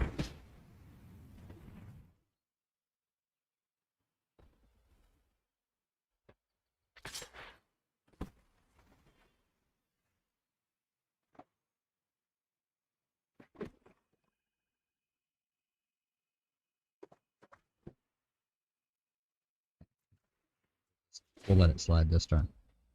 It'll be fine. Now it's not fine.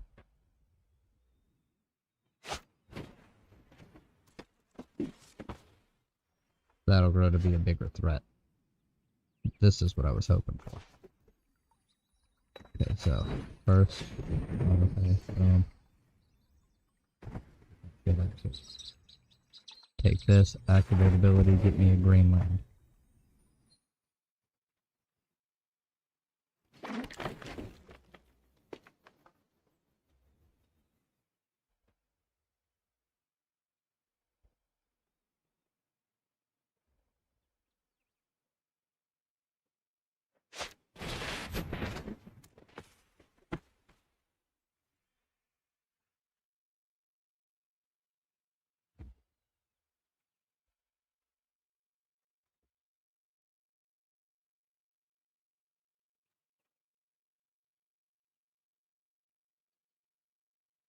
Yeah, just get some land. I don't need that.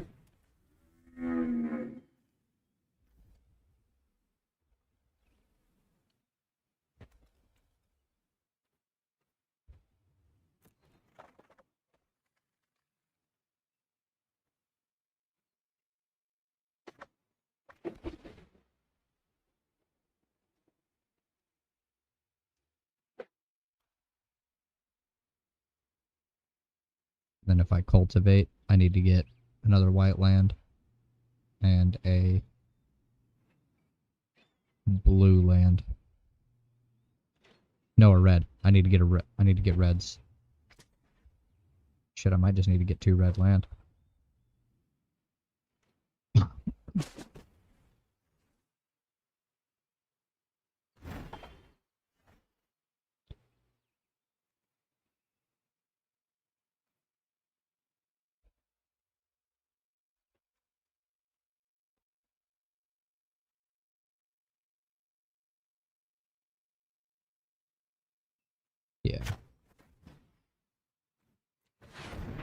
much what it comes down to.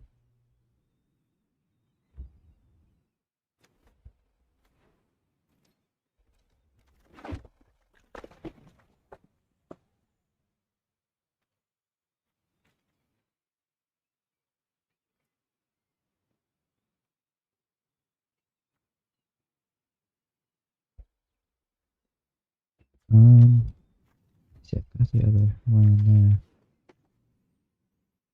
I don't need 2 green for anything at this moment. I've got all the colors of land. No attacks, because that holds this back for now.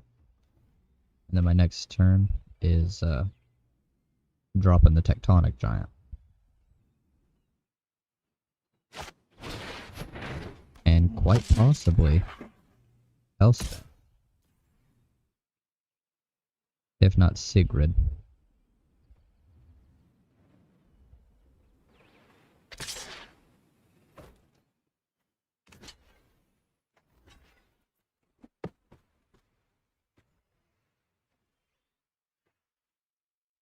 Yep. Okay. So.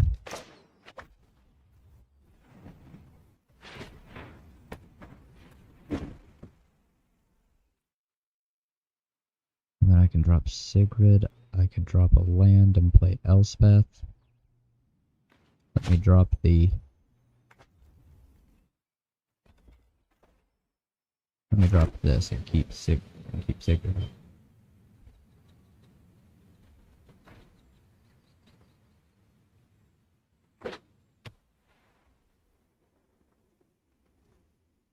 I'll trade Yasharn for the war leader.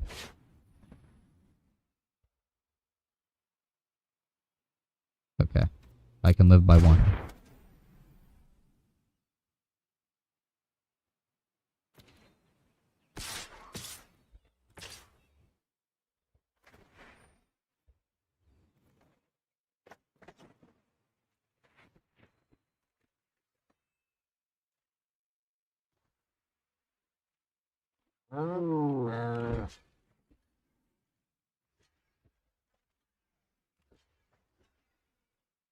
Yay.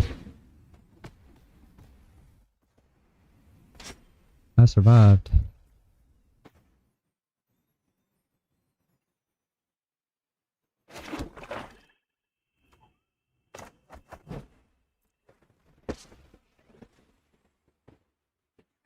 My death has only strengthened my resolve.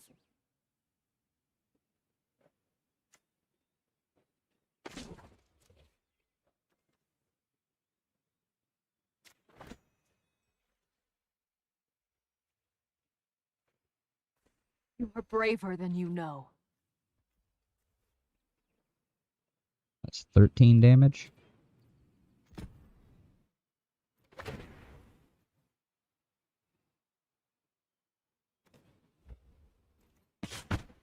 Damage.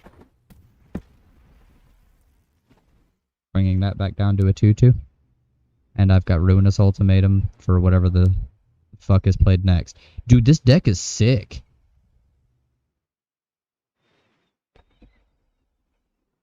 Holy shit, okay. I didn't anticipate this. I threw this thing together thinking it was going to be Garbo. And so far, I've done alright. Wait, is that all non-land permanents? Yeah. Oh. Oh.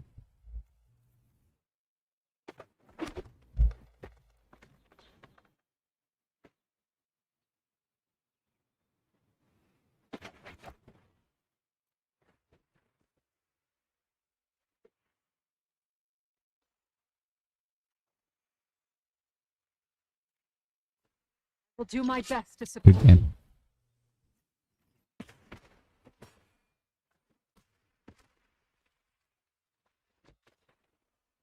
Deck is so fucking good, though.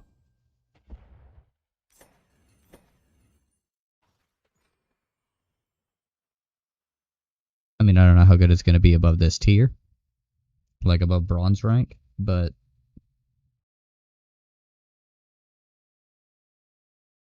That's what I've been doing. I got a cold time pack, yay! I got a cold time pack! Yay! I'm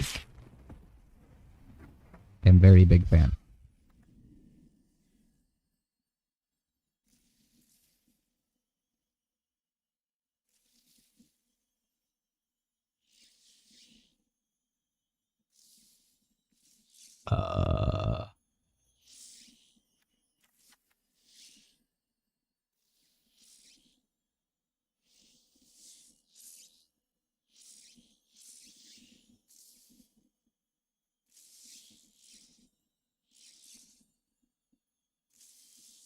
Ooh, that's pretty good.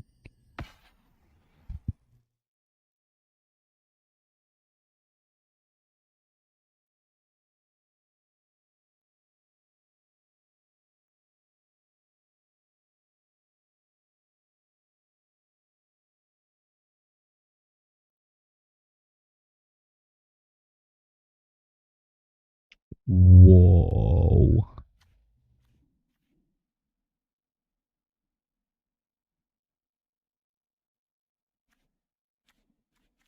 Okay.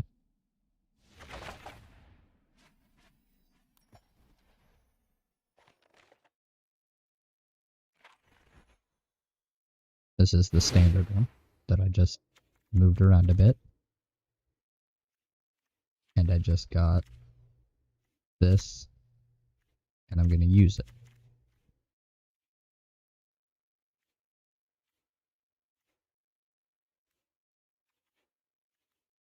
The deck runs though. Okay, how many?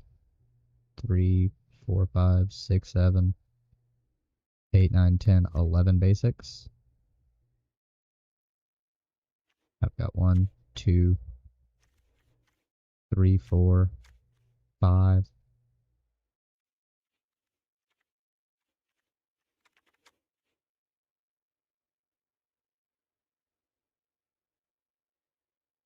I've only got 5 ways to search for him. Right?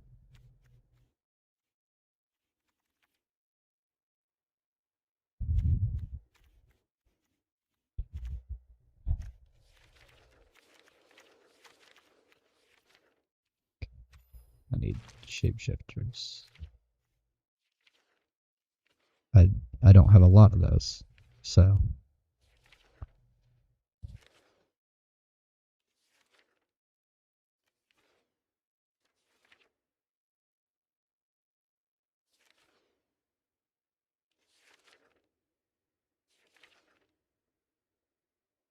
take this as reflections, not shape-shifting.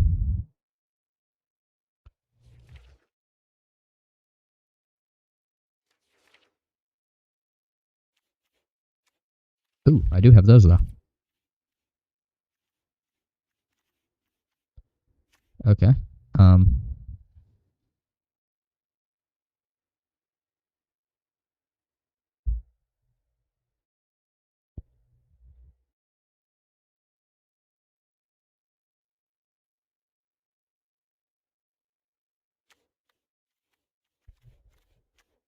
I haven't needed that.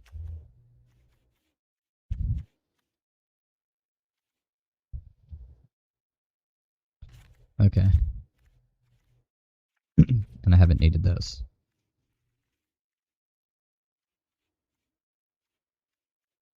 And I guess I don't really need that. There we go. That seems good. Last pull mimic.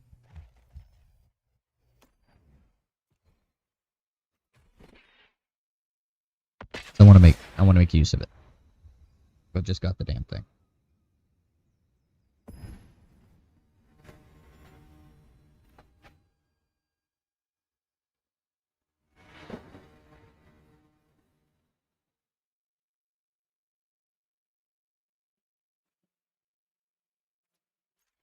Yeah, that seems fine.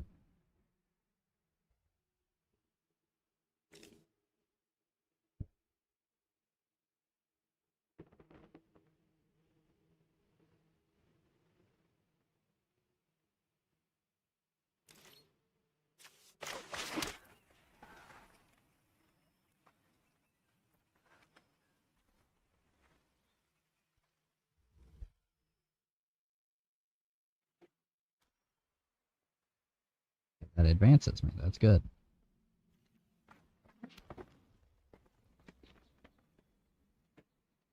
But people sleep on this Light of Hope card.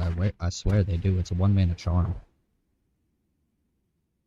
I don't understand it. Charms are good. Hey, look, that's an enchantment. I can kill it.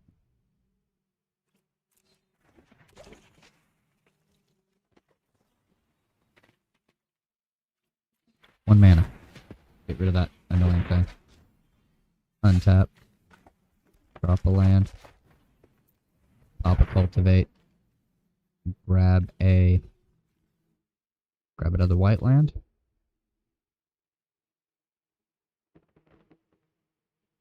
Grab a red land. Put the red land out. Boom. Boom. There you go. Now I'm ahead.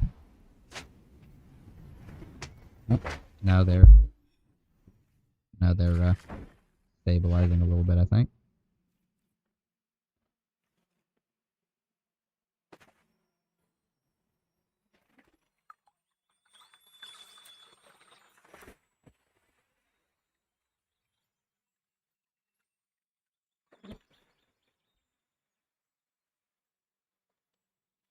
That's going to make a wall that I can't deal with.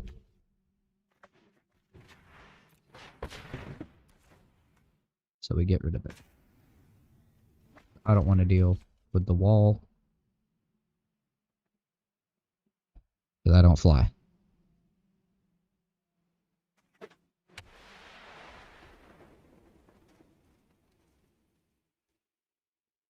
It's 5-color control.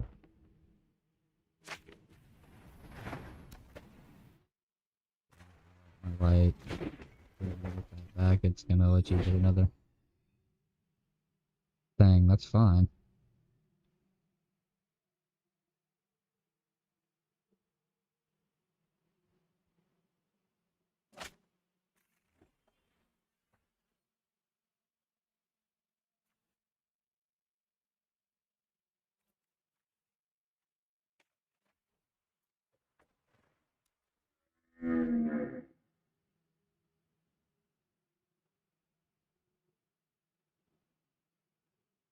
Should have got another red with that fabled passage.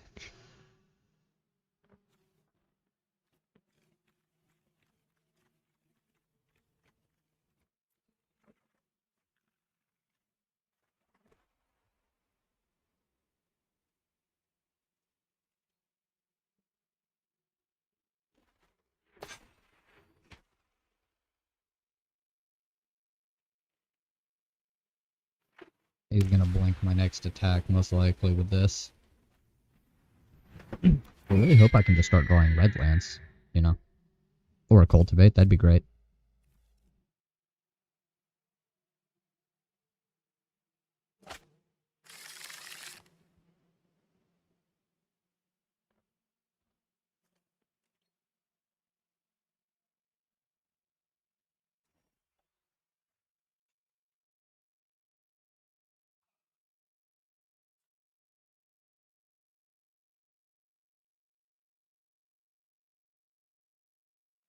It's not good for me.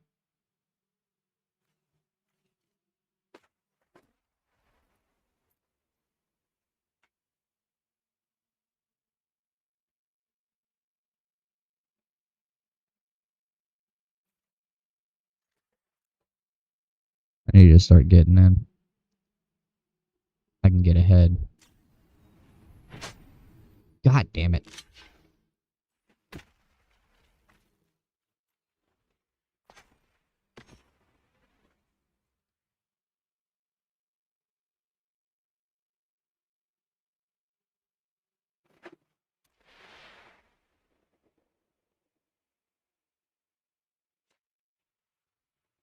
Oh, we're getting that clock. That's fun. Are they just playing the fucking artifact enchantment deck, the Dance of the Mance? I would. I like Dance of the Mance. It's a fun-ass little deck. Can I turn this around?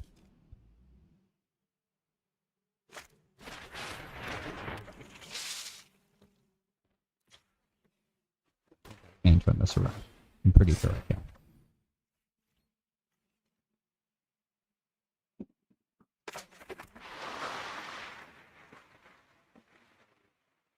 Yep. Yeah, that's good.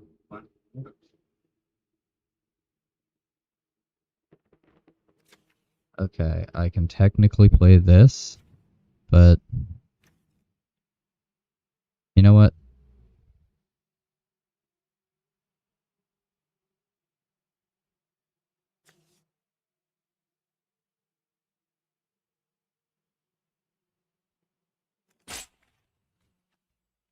No, I'm just gonna hold out. I'm gonna see how this works. If I don't draw a black land to get this out, then I'm fucked. Or if I don't draw another red land, because I got 2 blue, I got 2 white, and I have 2 red. I need 1 more red land. If I draw another red land, then I can blast.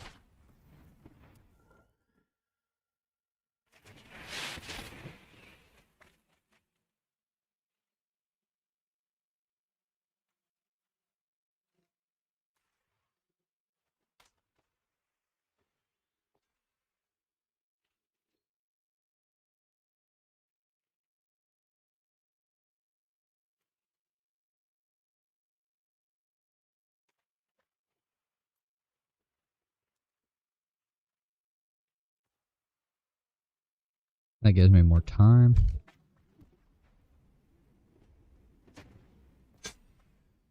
I could have dropped the damn... I could have dropped the goddamn giant.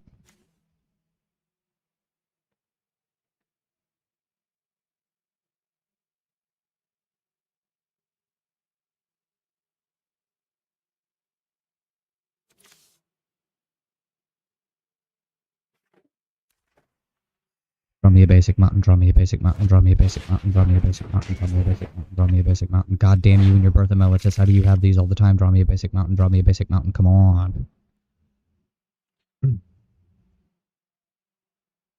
Your boy just needs a base-ass mountain.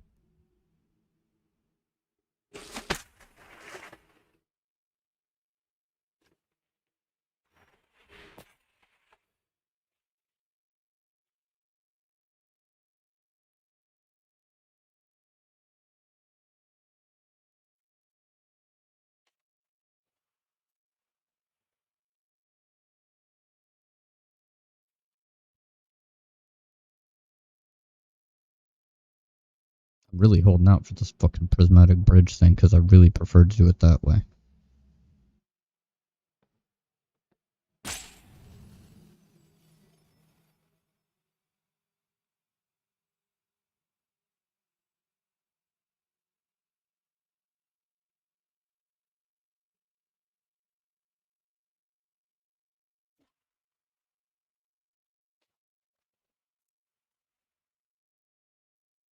Yeah, what you got? What you got?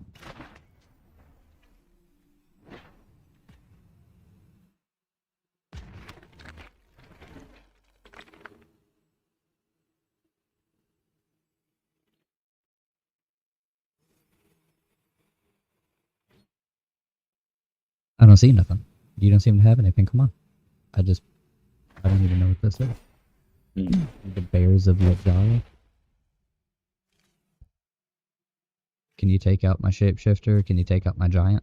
If you target my giant, are you going to be able to deal with what I have coming?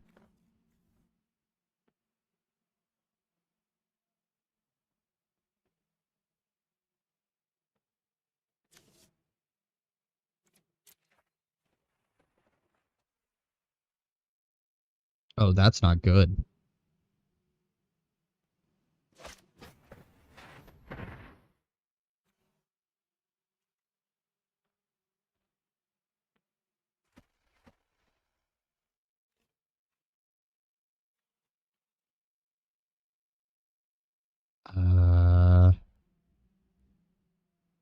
If they can't take care of my thing, then I'm okay.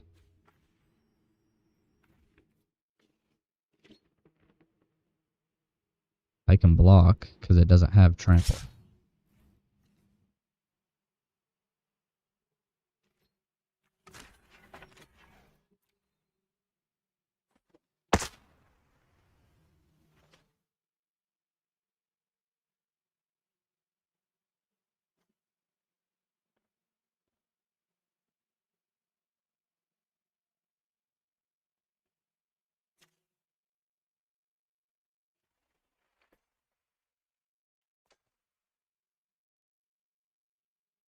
to have any, so bypass that.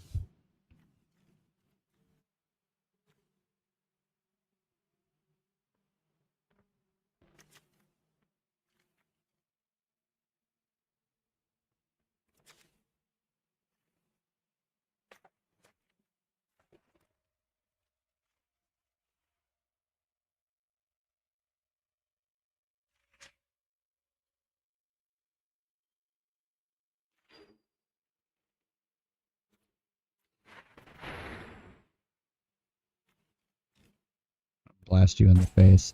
I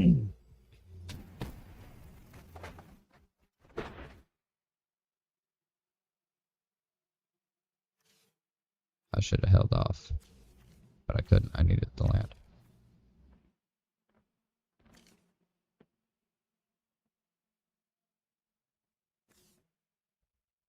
This isn't good.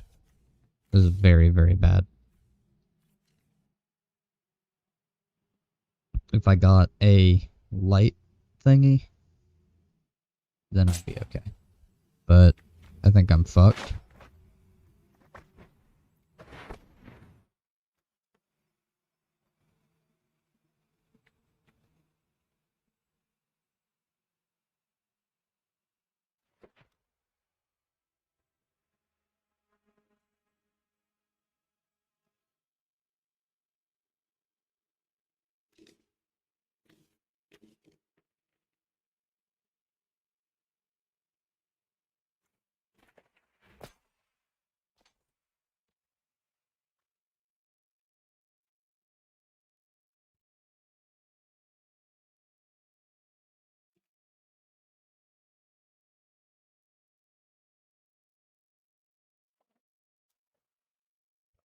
Off.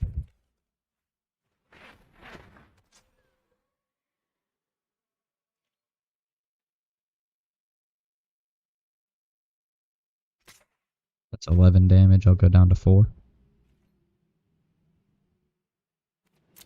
Take it. It died last turn, but not this turn.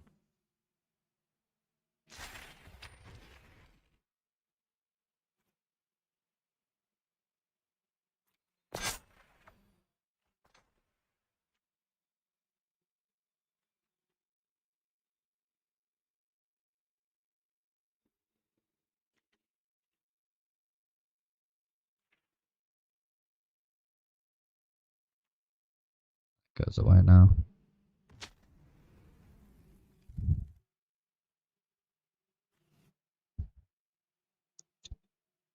Alright.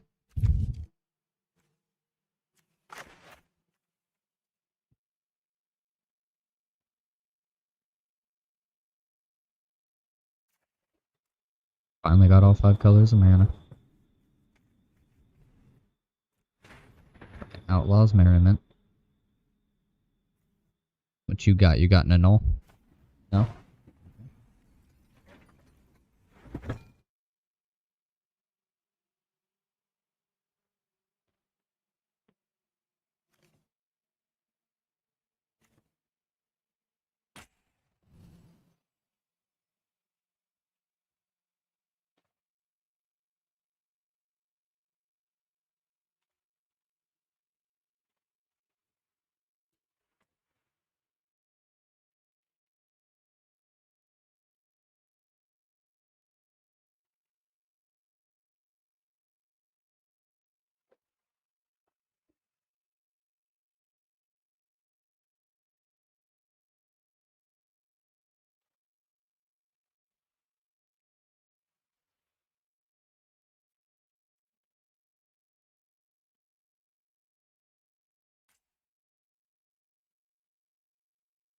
I can't take a whole damage.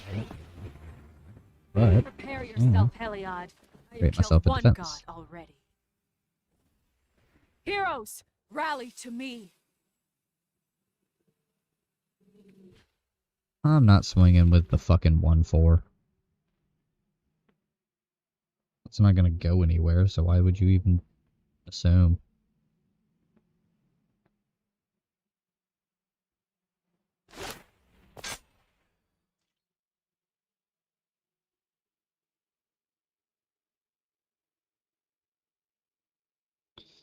This is a very interesting game. Maybe I can turn it around.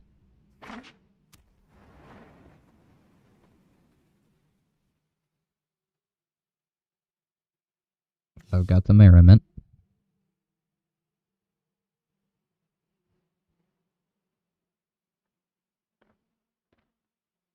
I've got Elspeth, who just kind of kills herself over time.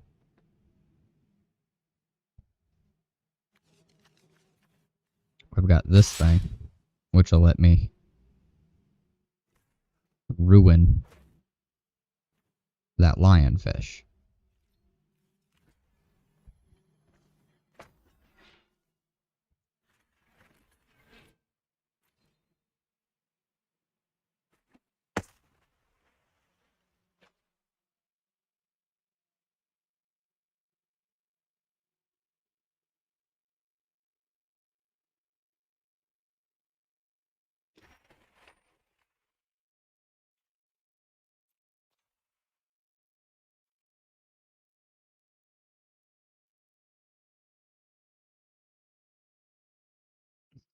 Ooh, a defense.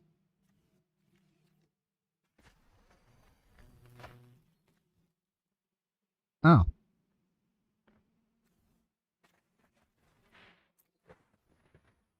Get your weak shit out of here.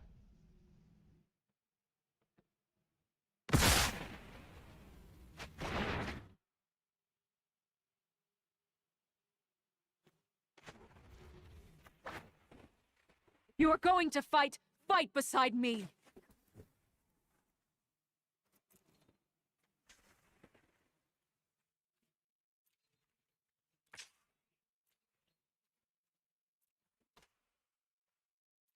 Boom.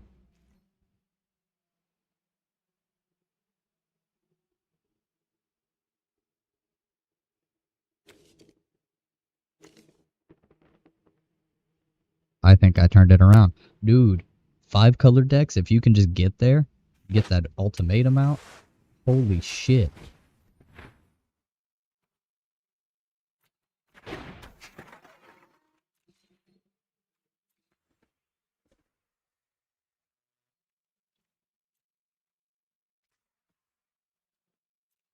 go with those. Next. We'll wait for him to defend with a shambling suit, trying to take out one of my tokens.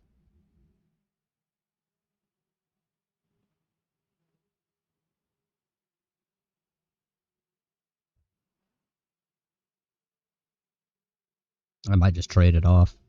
I've got a steady supply with the merriment, so we're good. Sale, like all with the exception of whatever that private box is. The fucking 16 gig, whatchamacallits, and the fucking the other thing. Uh-huh.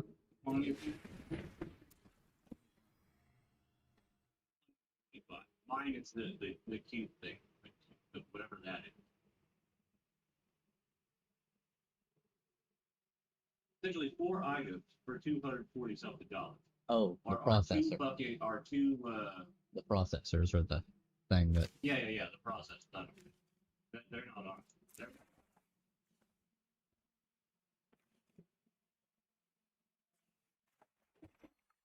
Pretty good. Pay off the finances tomorrow. I may just fuck around and just have to get it back. Yeah, maybe. Any keepers attack. Yeah, no, I don't either. That'd be a big deal. Yeah.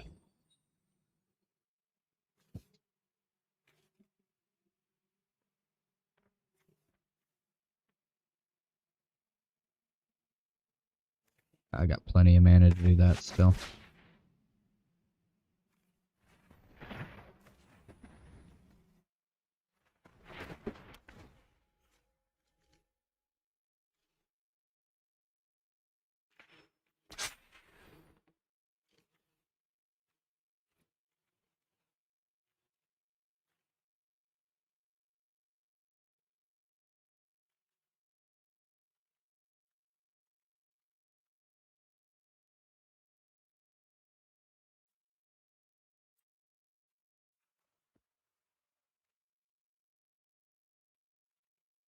Swamp.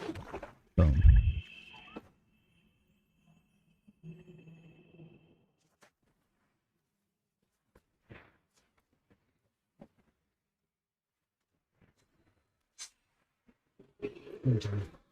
I think we're good now.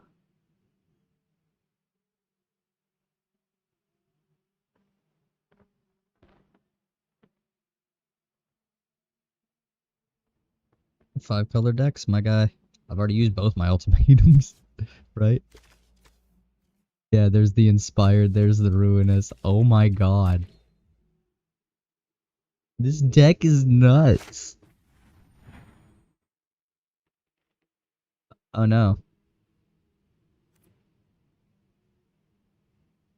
What are you going for?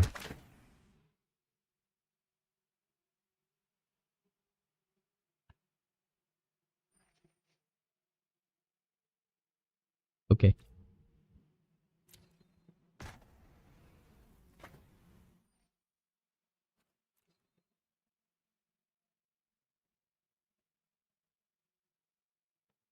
It doesn't save you from my Tectonic Giant, my guy. Come on. I got a flying first striker that's going to ruin you.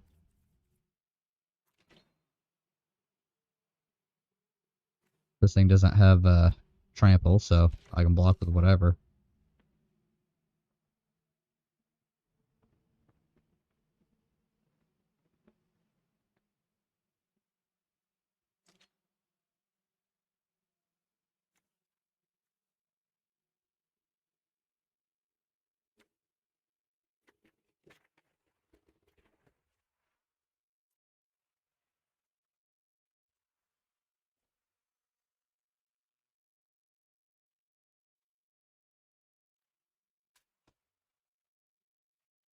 Oh.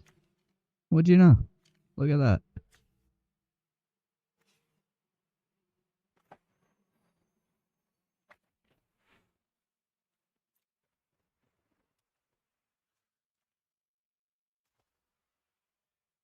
Okay. Doesn't matter to me.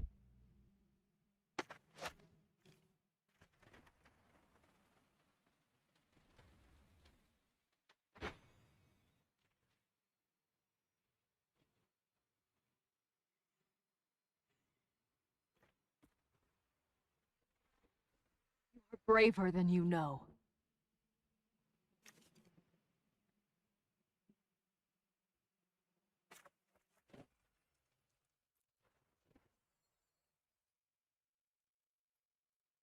Do that, that, and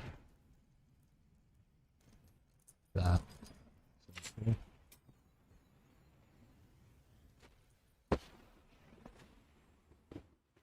Gods cannot escape my wrath.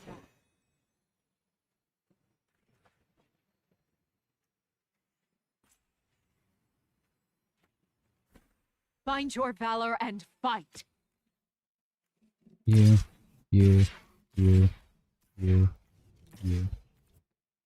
Swing.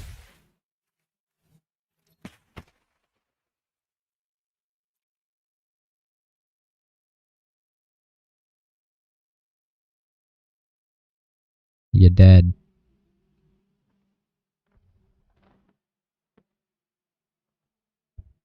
I've got this.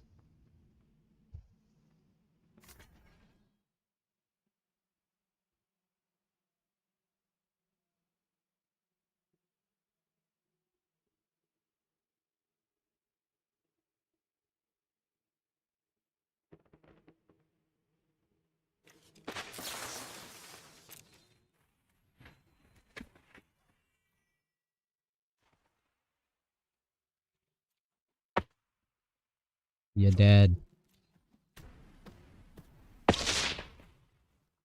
100%.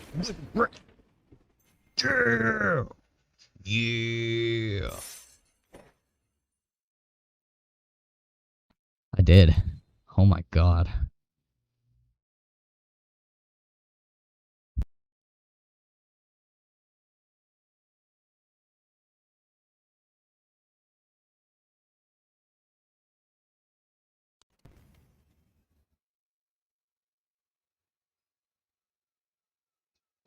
%. win rate. Alright, everybody. So I am going to go ahead and... red or blue spells, I'm already halfway done. Let's just look over it, just because it's so ridiculous. You wouldn't look at a deck like this and be like, oh, okay, this is going to be good. Oh, that's so cool. Let me get rid of chat. Okay. Simple as fuck. We got 2 Light of Hopes and a Shadow Spear. Because Shadow Spear. I've actually got Shadow Spear, 2 Maul of the Sky Cleaves, and an Ember Cleave specifically because Nahiri's in here. And I like all these equipments. I've got 2 Thundering Rebukes, but I have yet to ever actually use them. 4 Banishing Lights. I've got 1 Sigrid. And she's been really good. I just put in the 3 Glasspool Mimics because of this. But I got 1 Baron. I've got a Calaf. 1 Jace. Because Jace.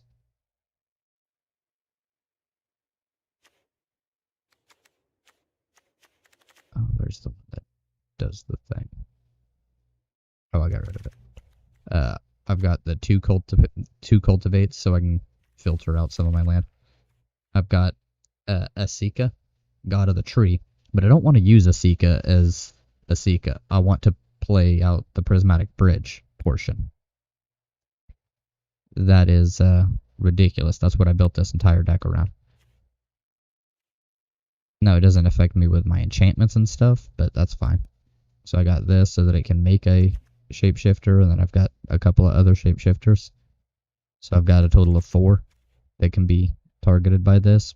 But if I can make 4 4s that blast apart opponents' defenses and stuff, that's fine. Elspeth, Teferi, Tectonic Giant, because it's super OP. Arasta, because super good. Makes me defense. Atris is proving to be one of the most valuable things in this entire deck. Pelucranos, because whatevs. That's Poly K. Nahiri, because Planeswalkers. Really, the Planeswalkers are in here because of the flip side. Because it gets you creature or Planeswalker. Outlaw's Merriment to be constant churning out of defense or offense, depending on what I need. Yasharn, because A, mana fixing, and B, stops a lot of the sack deck things that go on that I have come across before. Embercleave, because it's Embercleave, and Nahiri's funny with Embercleave. And then this has been the fucking lifesaver for me, this Ruinous Ultimatum. Ruinous Ultimatum is the most overpowered card in this deck, standing right alongside the Prismatic Bridge. And then I've got Chromatic Orrery just because, you know. So fun. You know, that's the whole deck. You've seen it. I am...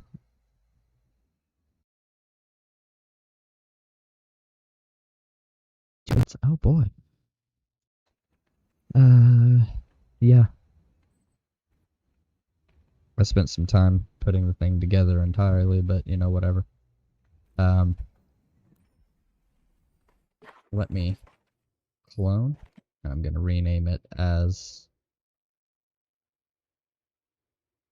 Saga 5 color.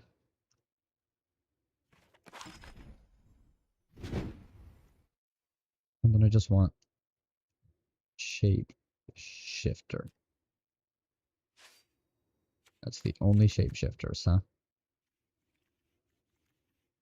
Okay. Well, we'll get rid of Embercleave, and we will get rid of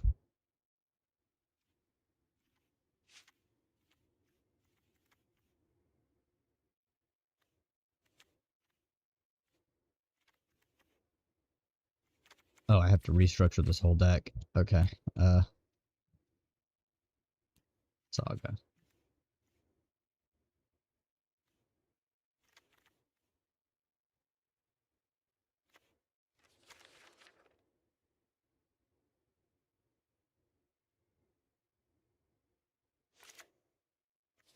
So it's really going to be a foretold deck. But this is going to be really good, I think.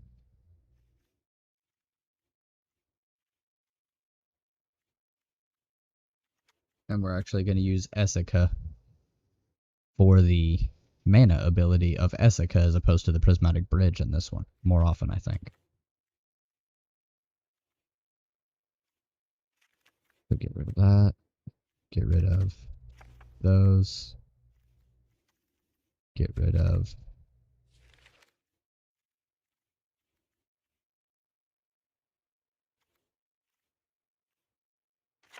Arasta. And then we'll get rid of Shadow Spear. As well as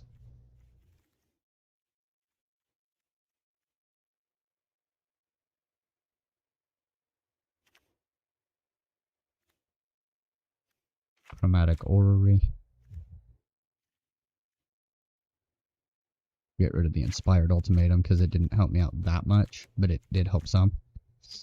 And we will get rid of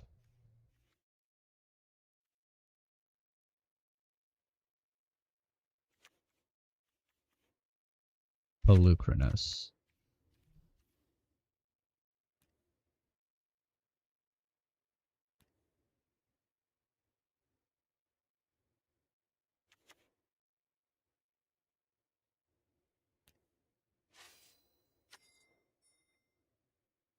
Is this the only ones I have that have Foretell?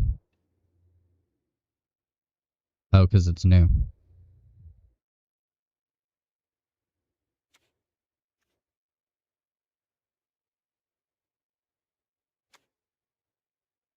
I only have 3 cards with Foretell. Okay, so this deck is going to be abandoned for now.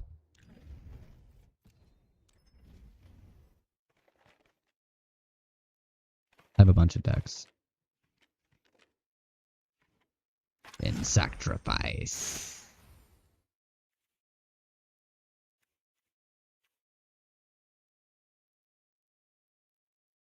Wait, is that not?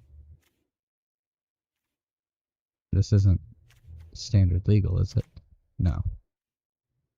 Because those aren't standard legal. But if it's...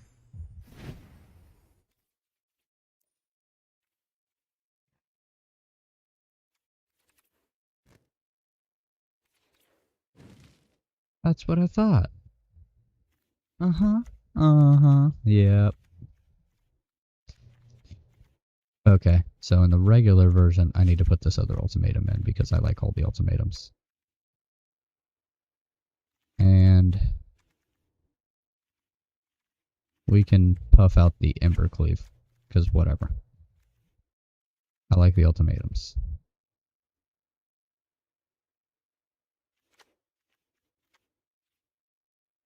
Boom. There we go.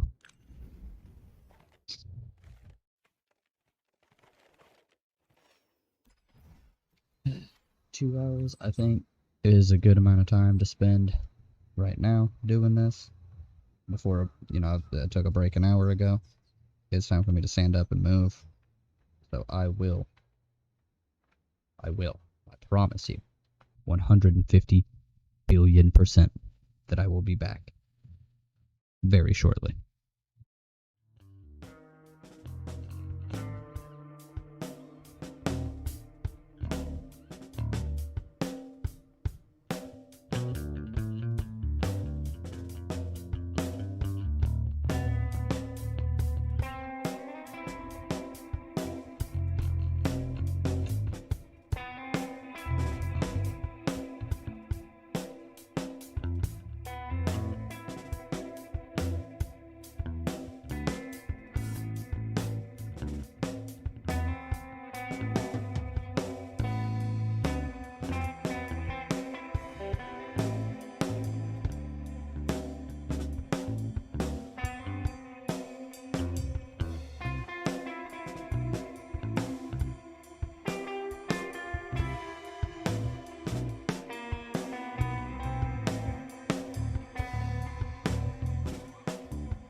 I know it's early for the song, but I am going to have to wrap this up. I have promised a friend some construction help, and so he's on the phone with me right now.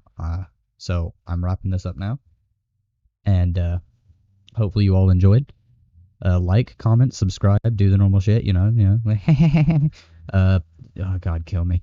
But yeah, hopefully you guys do enjoy, and if you want to engage more, you can message me on Twitter at @Sandwhichpants, spelled just like the channel name, or you can